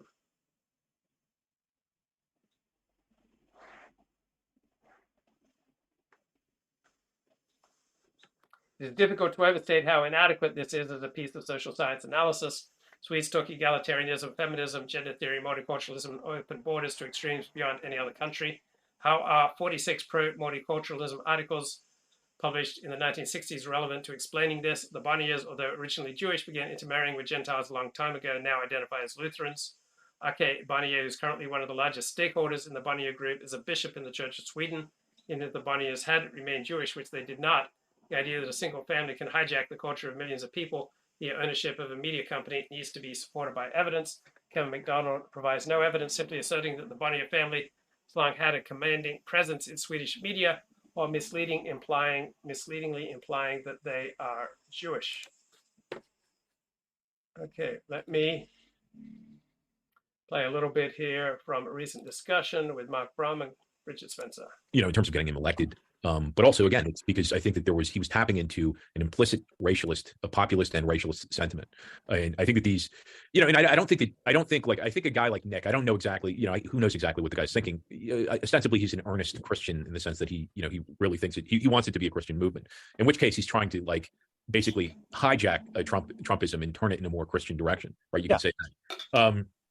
Or he thinks, because I also think that there could be something more Machiavellian going on with Nick, but I think it is a miscalculation ultimately that he thinks that Christianity becomes the way of energizing, right? It becomes politically potent and powerful. But ultimately, I don't think it has the legs. I think because it's just too crazy and it's too. I think the people it brings forth, like Boebert and also Nick, are people that are ultimately alienating figures for a lot of people, right? So it becomes a kind of unnecessary part of a political movement, so it ends up fracturing this sort of what kind of Trump started, or this sort of the larger, broader populist movement that Trump started. It ends up breaking that up. So ultimately, I think it's an unsuccessful strategy, but I think it's good that it's like getting a chance to spin its wheels, or kind of be exposed to oxygen, as it were. Because I think it's going to die, that movement, or it's going to weaken Christian nationalism. I don't know how long it's going to take, but it wasn't Trump's formula, and Christianity, and it's like appeals to too many kind of weird people at this point. Christianity is no longer a dominant ideology or position, right? So it's kind of more. I think it's almost like Christians are now in the position, or more or closer to the position of early Christians, in the sense that they're trying to, convert a population that doesn't believe. But I think that they have a lot of disadvantages. I don't think that they, I think an early Christian movement led by Jews is much more potent than a revivalist movement, led by Gentiles, effectively. Yeah, just to reiterate what you were saying there. That assumed Protestant. Okay, let's get back to Nathan Cofnas. Regarding Kevin McDonald's point C, that minorities have an advantage in ethnic mobilization, McDonald appears to be making the claim that in group conflict it is an advantage to be the minority. While it's true that minorities can sometimes prevail over larger populations by exhibiting higher degrees of unity, this is the exception, not the rule. Cultures are usually not controlled by minorities because being in the minority puts you at a disadvantage in gaining cultural influence. So suppose, for the sake of argument, that minorities are uniquely influential in supposedly individualist countries like Sweden, then why have the 810,000 Muslims, who comprise 8% of the population, not converted Swedes to Islam's right-wing views on feminism and gender theory? Kevin McDonald resorts to blaming Swedish radicalism on Jews on the other side of the Atlantic Ocean, saying it's not surprising Swedes would follow trends that began in the US. His approach has a lot in common with that of leftists who blame all of the problems of non-whites on faraway and or long-dead white people. Kevin McDonald, even if there are a few or no Jews in a radicalized Gentile society, it is always possible to point the finger at a Jew who wrote some magazine article more than a half-century ago, or at Jews on a distant continent. Liberalism has been on the rise across cultures for many years. Steven Pinker presents a graph which shows the spread of emancipative, i.e. liberal values from 1960 to 2006 in 10 major cultural regions. It suggests that in the last several decades, liberalism has been rising steadily in all major societies. However, this is based on data that were extrapolated, blah, blah, blah. Another key claim made by Kevin McDonald is that Jewish activists weaken nationalism in the majority populations. This does not hold up under empirical scrutiny. 2014 survey reports the percentage of people in 64 countries who say they are willing to fight for their homeland, a measure of nationalist fervor. At the bottom are Japan and the Netherlands, while Morocco and Fiji are at the top. Are Jews associated with less willingness to fight? Jewish Virtual Library reports the Jewish in total populations for 52 of the 64 countries. And there's no correlation, right, between the percentage of Jews in your population and nations' willingness to fight. Nationalists see immigrants as a threat to racial and cultural survival. Do Jews shift public opinion in a pro-immigration directory? Well, turns out that attitudes towards immigration in nations are not statistically correlated with the percentage of Jews in the population. So what is responsible for the trend toward liberalism and waning nationalism, at least in rich democracies? This is an interesting and an important question, but the answer that it's the Jews, right, is a non-starter as an answer. Anti-Semitism is a cause and consequence. So I pointed out there's only one major white nationalist organization in the US that is not explicitly anti-Semitic, namely American Renaissance, founded in 1990. In the early days, many of its most prominent supporters were Jews. Jewish support declined as anti-Semitism crept in among the rank and file. 2008 article published in the Occidental Observer, a journal edited by Kevin McDonald, reported that the Jewish question surfaced in one guise or another in almost all of the speeches that were given at this year's American Renaissance Conference. It is a source of increasing tension. The article concluded that do not pull the 11th chair up to a table set for 10, referring to a Jew trying to participate in a white nationalist movement from which he ought to be excluded. Kevin McDonald does not dispute my claim that American Renaissance is the only major white nationalist organization that's not explicitly anti-Semitic, nor does he deny that many Jews have been driven out by anti-Semitism, although he asserts there is a history of Jews attempting to influence white advocacy movements in a manner compatible with Jewish interests at the expense of developing a reasonable sense of white ethnic interests. He has not claimed that alone provided evidence that this happened in American Renaissance. So I will accept that. I assume he accepts my contention that the one white nationalist movement that is not officially anti-Semitic lost much of its Jewish support because of widespread anti-Semitism among its members. So Jared Taylor has not come out in support of Nathan Cofnas' analyses of Kevin McDonald's writings on the Jewish question. So one might have thought that Jared would be promoting this analysis, but he hasn't. So it seems that Jared Taylor's decision to not publicly criticize Jews is much more of a strategic rather than a heartfelt one.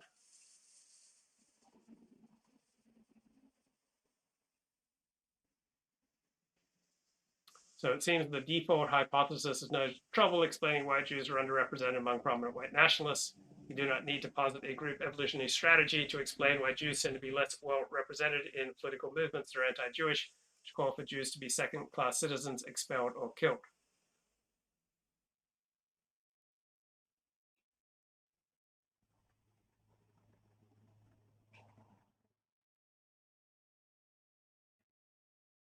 Cofnas adds, I'm commenting on this from a neutral scientific perspective. I'm not suggesting that Jews ought to support white nationalism.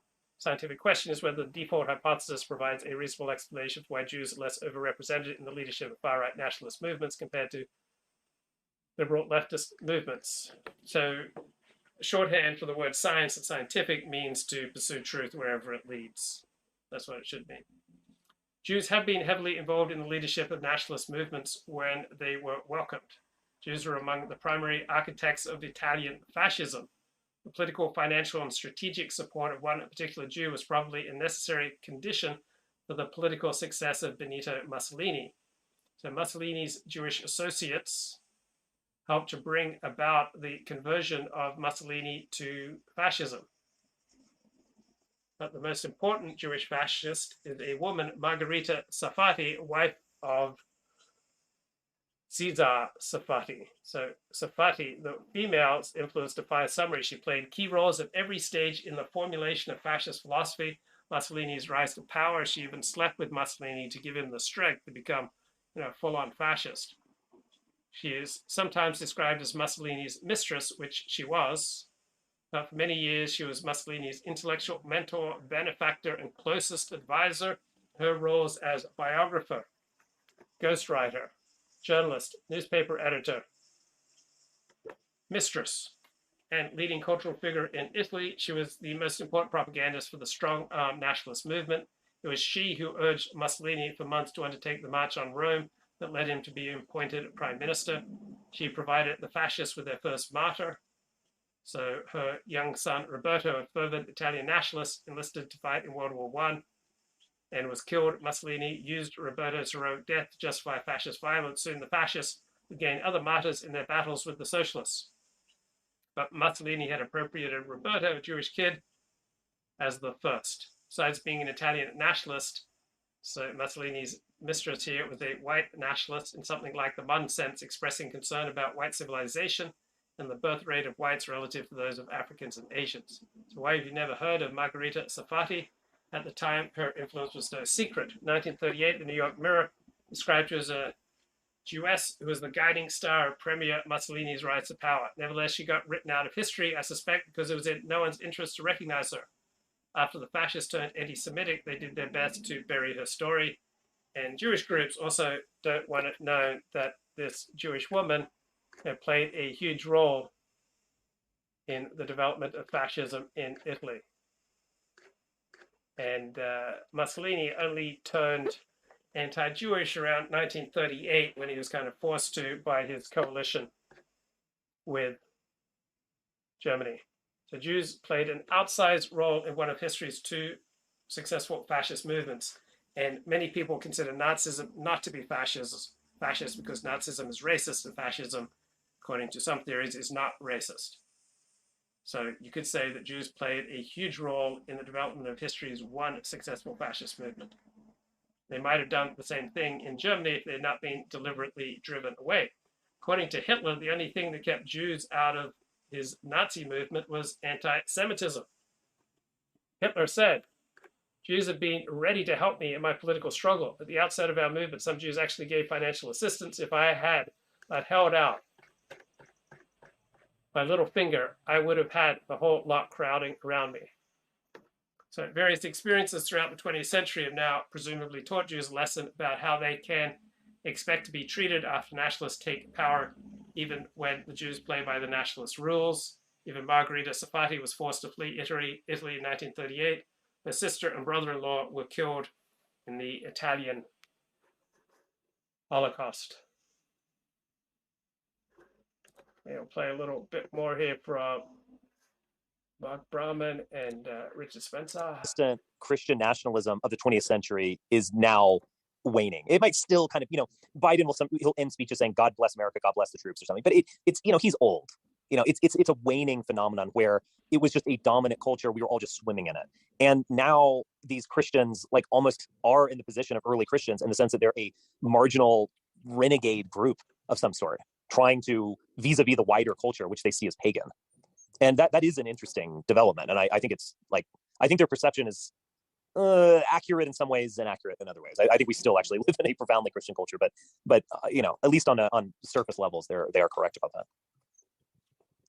Yeah, I mean, it depends how what you're defining there. Like you could see, for example, you could say that liberalism, as we say, is a kind of end product of Christianity, right? Yeah. But I think that these movements, Christian nationalism, I think is a much more marginal movement than we realize. Like, in other words, I think it's going to. I think it had a kind of aggressive and bold beginning over this last year. Because I think it's really when the term came into the lexicon.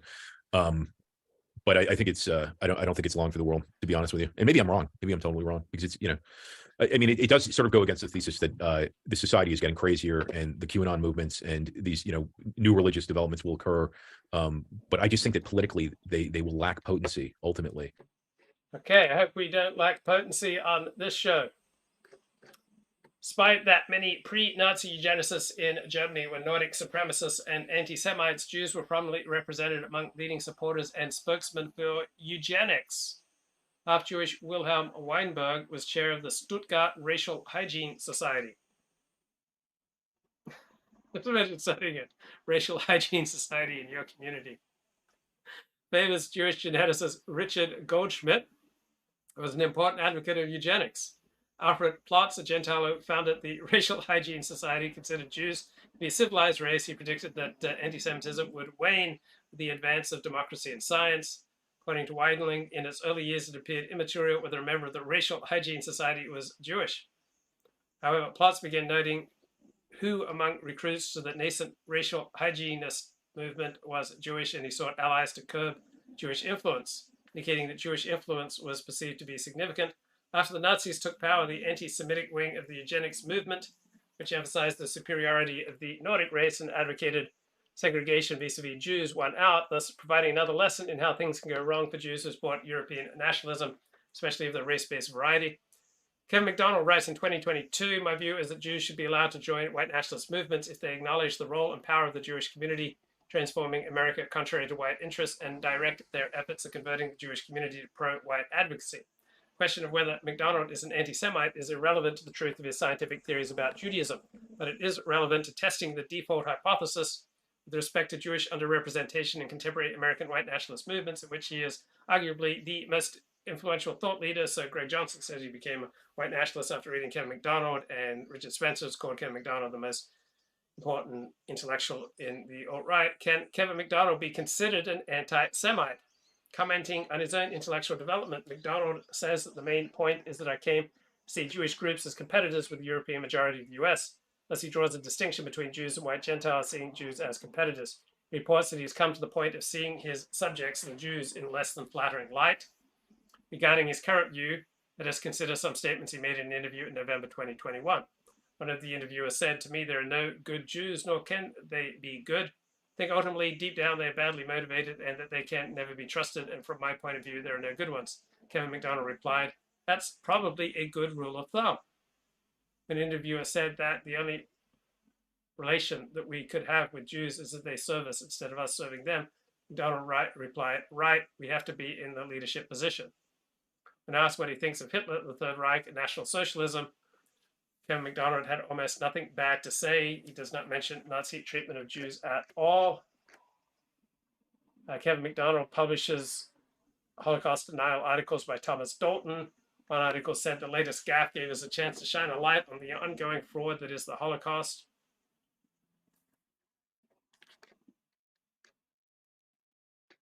Here's a passage from a recent representative article published in the Occidental Observer, edited by Kevin McDonald. He's juggly, as you might say. That is, he's ugly in a characteristically Jewish way.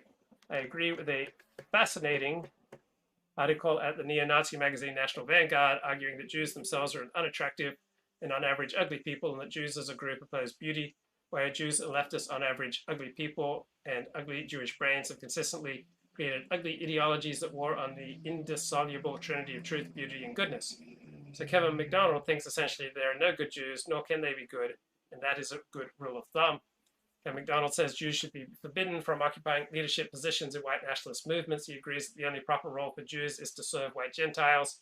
He has many positive things to say about Hitler and Nazism. He promotes Holocaust denial. Kevin McDonald justifies his skepticism about the Holocaust by attacking claims that are promulgated mainly by Gentiles and rejected by mainstream Holocaust scholars. As editor of the Occidental Observer and the Occidental Quarterly, he regularly publishes nasty, scientifically baseless screeds against Jews. He's closely associated with open anti-Semites such as Richard Spencer, who dreams of a Jew-free white ethno-state, and former Ku Klux Klan Grand Wizard David Duke, on whose radio show Kevin McDonald has regularly appeared, whom he endorsed for political office.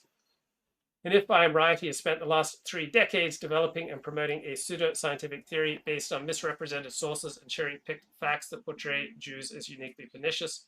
McDonald says he does not like to call his work anti-Semitic, preferring the label Judeo-critical.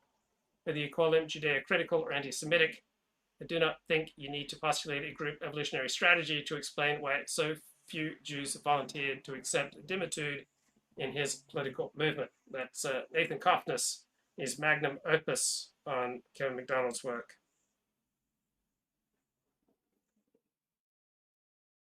Yeah, Adolf Hitler, modeled many of his policies, including eugenic policies, on far more pervasive policies in the United States. He sent an adoring fan letter to U.S. eugenics organization before becoming world leader. He also praised Australia's White Australia policy.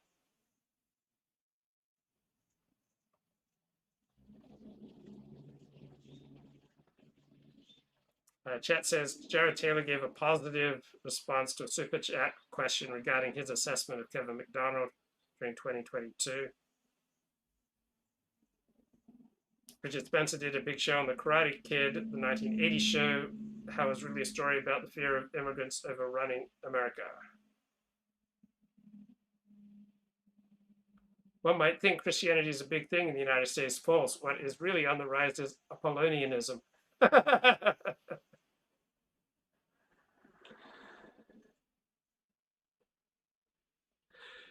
I believe in every one grand wizard. His name is Luke Ford, best posture on YouTube. Are there any recordings of Apollo Adolf speaking in English?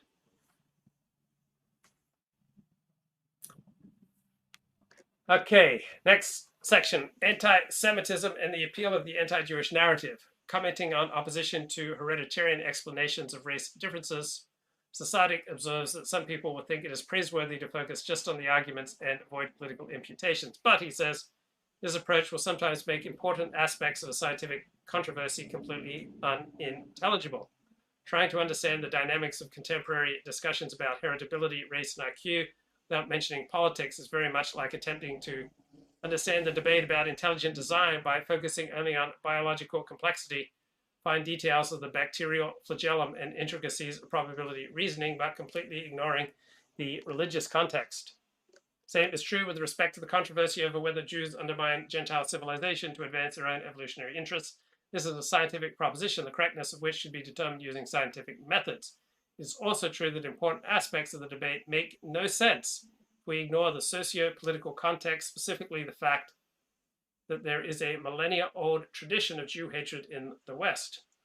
Well, isn't there also a millennia-old tradition of Jewish, fear and frequently negative feelings about some of the non-Jews around them? Jews, the most enduringly disliked group in the world. Anti-Semitism first reached genocidal intensity in ancient times. Since their expulsion from Israel by the Romans in the 2nd century, Jews have frequently come into contact with Gentiles among whom they lived. Some of the same complaints have been repeatedly made that Jews are arrogant exploiters, that they exercise secret power to advance their interests. Could it be that the accusations are true? If anti-Semitism were a response to actual Jewish wrongdoing, it would be misleading for the default hypothesis to invoke it as an independent force that explains Jewish political behavior. So Cofnas proposes that anti-Semitism has a straightforward explanation. It is not that Jews really are a race of criminals. Rather, anti-Semitism is largely explained by the same factors that explain other ethnic hatreds. There are unique elements to anti-Semitism. What makes Jew hatred unique is largely a consequence of the special status of Jews in the world's two most popular religions. This does not imply that Jews have never done anything wrong, either individually or collectively, or that such wrongdoing does not explain some instances of anti-Jewish sentiment. The default assumption should be that Jews are not significantly better or worse than any other people. Group conflicts are sometimes triggered by wrongdoing on one or both sides, and there is no reason to think that Jews are always in the right. Jews are no different from anyone else. What makes anti-Semitism different from other kinds of prejudice? Most people in the world follow a religion based on Judaism, namely Christianity or Islam. In both of these offshoot religions, Jews have an ambivalent status that can easily inspire hostility. So it will be the situation, the circumstance, that will largely determine whether this ambivalent status turns into hostility. Many contemporary Christians emphasize the philo-Semitic, meaning pro-Jewish side of the religion. There is a strong strand of philo-Semitism among Old Testament-oriented American Christians, starting with the Puritans who identify with the ancient Israelites. However, parts of the New Testament can be read as supporting a more sinister attitude toward Jews. Some passages in the New Testament seem to collectively hold Jews responsible for killing Jesus and to portray Jews as the enemies of God and of humanity in general.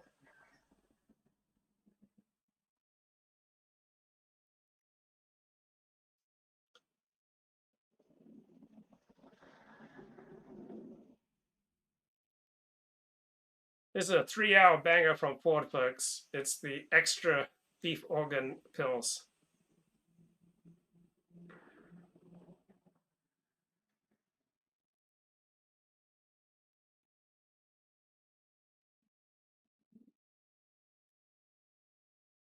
Paul could have adopted the strategy of some other early followers of Jesus and simply rejected the Hebrew scriptures as false. Had he done so, ancient Christians might have come to regard Judaism as just another spiritually irrelevant identity, but instead, Paul built a new approach to scriptural interpretation based on a foundation of questions that the believers about the believers' relationship to Judaism. So members of the Hebrew Bible came to be seen in the Christian perspective as proto-Christians.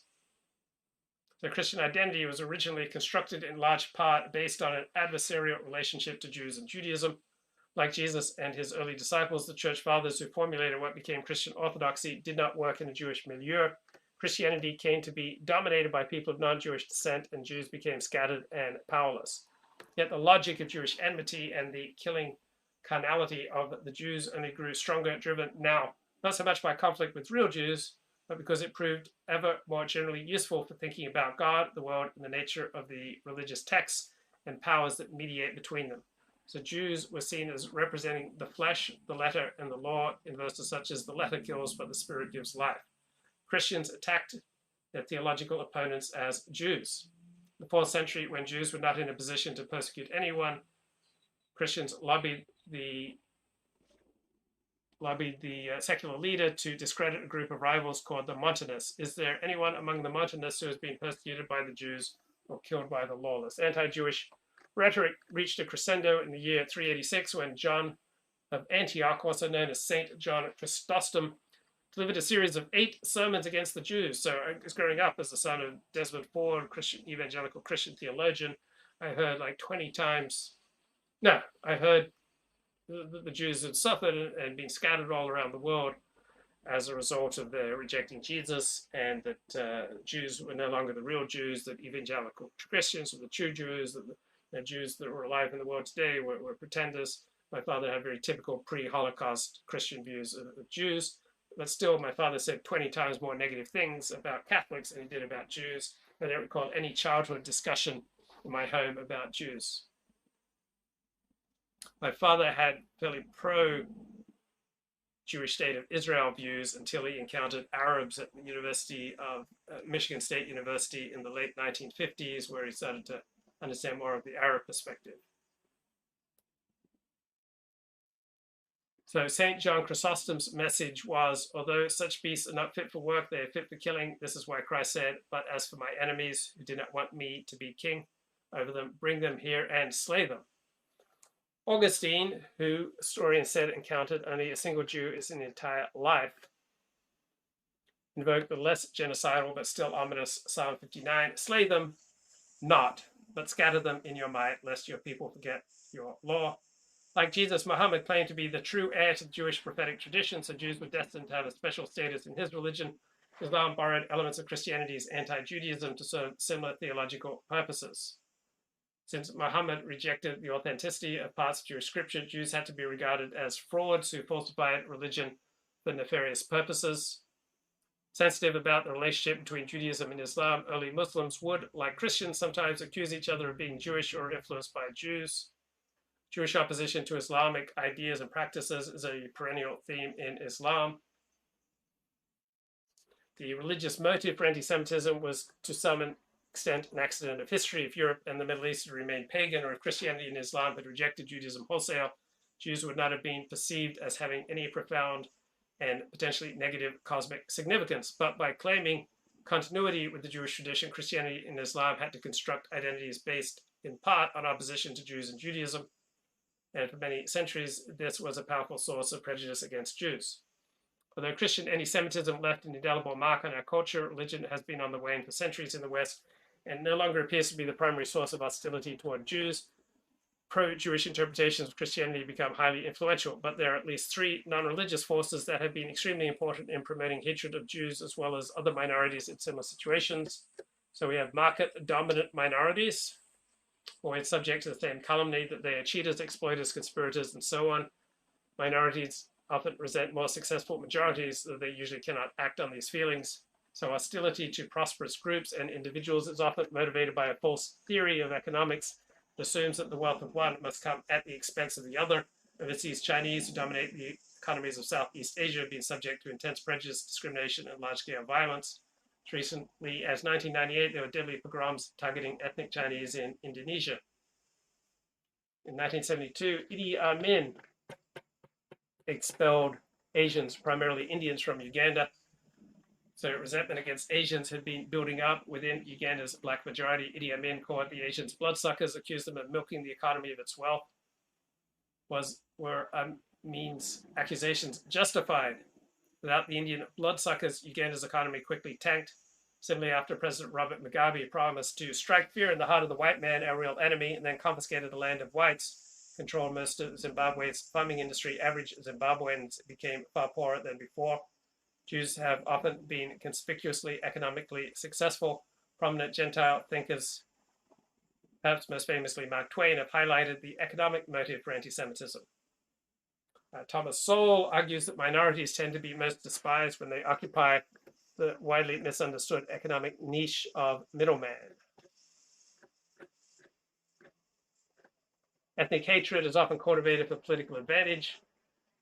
Given their double minority status, being different ethnically and religiously, combined with their high socioeconomic position, it is unsurprising that Jews have been a favorite scapegoat for political leaders looking to deflect blame and rally support. So Karl Lueger, the influential anti-Semitic mayor of Vienna from 1897 to 1910, a role model for Hitler, made a remarkable statement to another Austrian politician that anti-Semitism is a good means of agitation to get ahead in politics. But once one gets up there, one doesn't need it anymore, for it is a sport for the common people. Hitler's anti-Semitism was sincere, but it also served a political function. When asked whether he intended to destroy the Jew, Hitler replied, no, we should then have to invent him. It is essential to have a tangible enemy, not merely an abstract one. So in Mein Kampf, Hitler writes, the soul of the people can only be won if, along with carrying on a positive struggle for our own aims, we destroy the opponent of these aims. The people at all times see the proof of their own right in ruthless attack on a foe. And let's go back to this Mark Brahman, Richard Spencer discussion. I guess it depends, because I think right now there's a kind of vacuum, right? With Trump declining or appearing to decline, there's a vacuum. And but I think a strategy similar to Trump's could be very successful again. But it's, so maybe it's our guy down in Florida, but I don't know that he has the charisma necessarily to create the same sort of movement. I think he's too conservative. He's not. Yeah, he's going to create a conservative. He's like Ted Cruz, basically. Yeah. That's the thing that lost. That's the thing. He is the thing that Trump defeated. And we're just going back to that. And that's why I don't see any kind of real radical potential there. And I'm not, it just doesn't attract me. I find it very off-putting. Whereas I hate to say it, I've developed this like weird Trump, like contrarian nostalgia or something. I don't know what it is. Did you guys see that after this whole Nick meeting, Mar-a-Lago thing? I think it was like a week or two after. There was some news report that Trump was going to ask, or he had asked Kushner and Ivanka to not be in the 2024 his 2024 campaign, which I thought was odd because of course he could just say that they weren't going to be.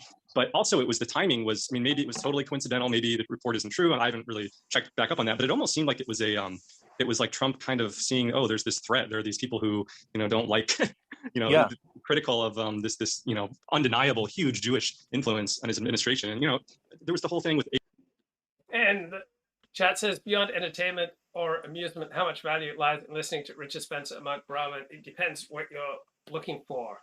So there's an intellectual entertainment in it, particularly with Spencer. He's very contrarian and unexpected. But he's not someone that I would like to set my perspective by, not build foundations there.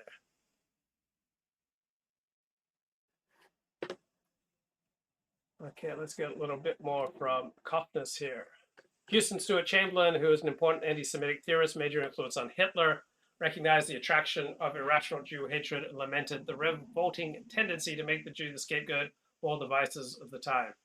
Because there is a principle of psychology that bad is stronger than good, we are often miffed by our enemies more than we appreciate our allies. If you're already primed to regard Jews with suspicion, and Jews are overrepresented in the leadership of practically every non-anti-Semitic political movement, Jews on the side you oppose may be more psychologically salient. Thus, communists attack Jews for being capitalists or vice versa.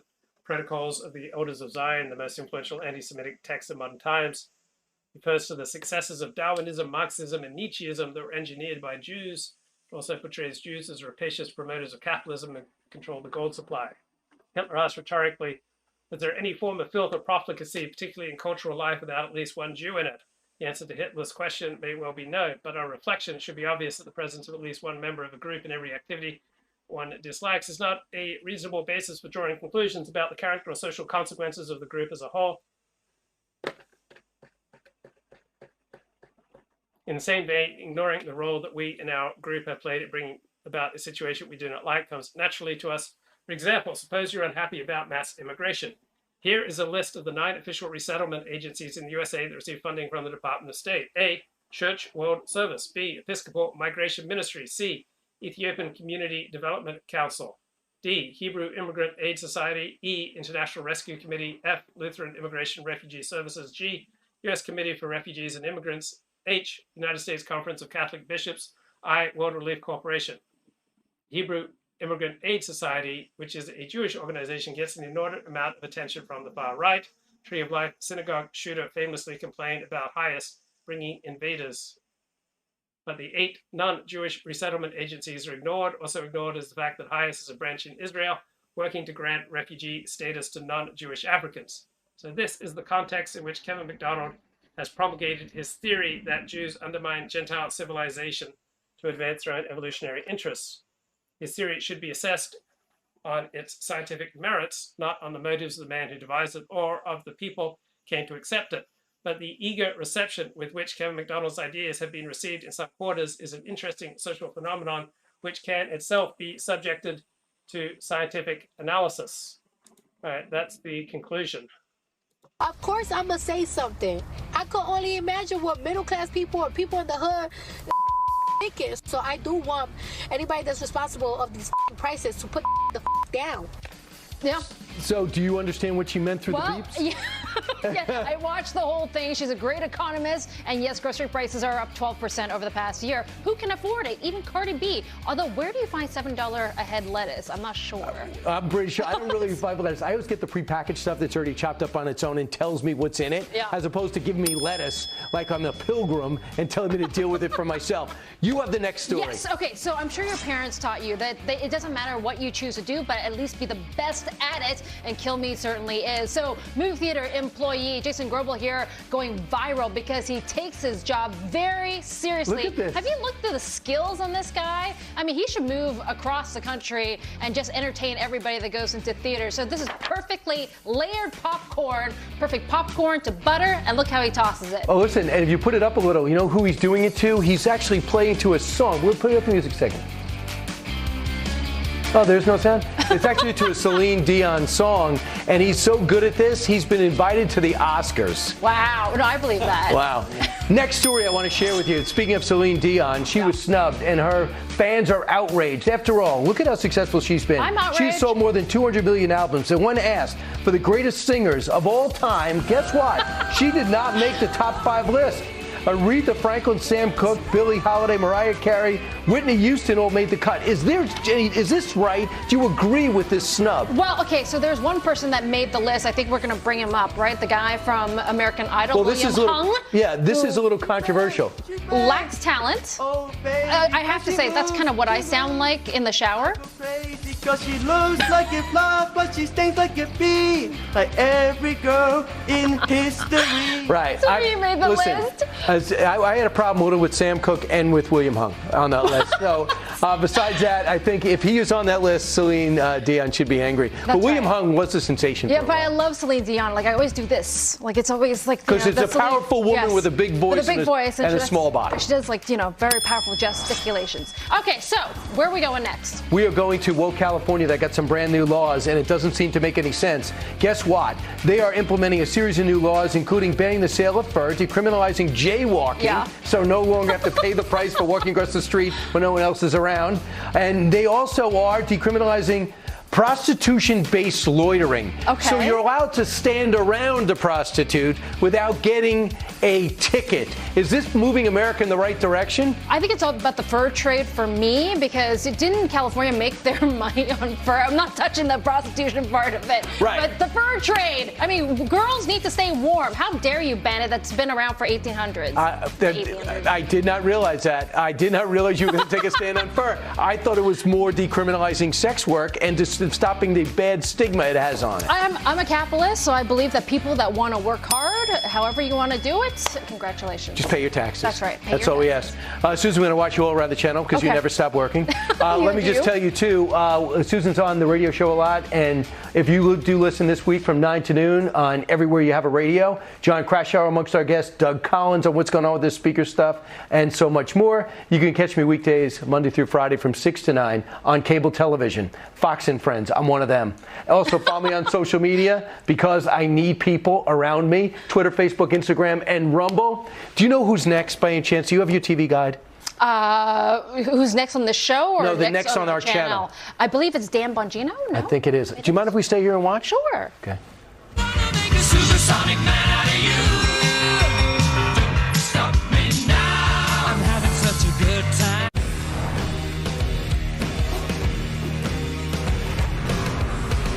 Good to be back. I missed you all. So all eyes have been on Capitol Hill this week. You know, people on both sides calling out Congress over the speaker fight, right? Meanwhile, Democrats are hoping you don't notice the real clown show going on. Tonight, I pull back the curtain on the less embarrassing circus act going on. Plus, I've said it on this show before. Democrats are the party of real racism. Yeah, that's right. Now, one of their most radical members just put that racism on a disgusting display on social media. One of the GOP's rising stars is here to react. And on True Crime Unfiltered, we now know there's a mountain of DNA evidence linking the accused killer of those Idaho University students. A forensic expert joins me to connect the crucial dots that could ultimately bring a conviction. And forget soldiers, why don't you send a robot army to the front lines? How the use of drones and AI, artificial intelligence, in the Middle East and Ukraine could be ushering in a dangerous new era of warfare. Okay, so now that we finally have a Speaker of the House, I'm going to talk about something. I want to talk about how the media and the whole clown show on the left portrayed this entire process. Okay, that's going to do it for me. Take care. Bye.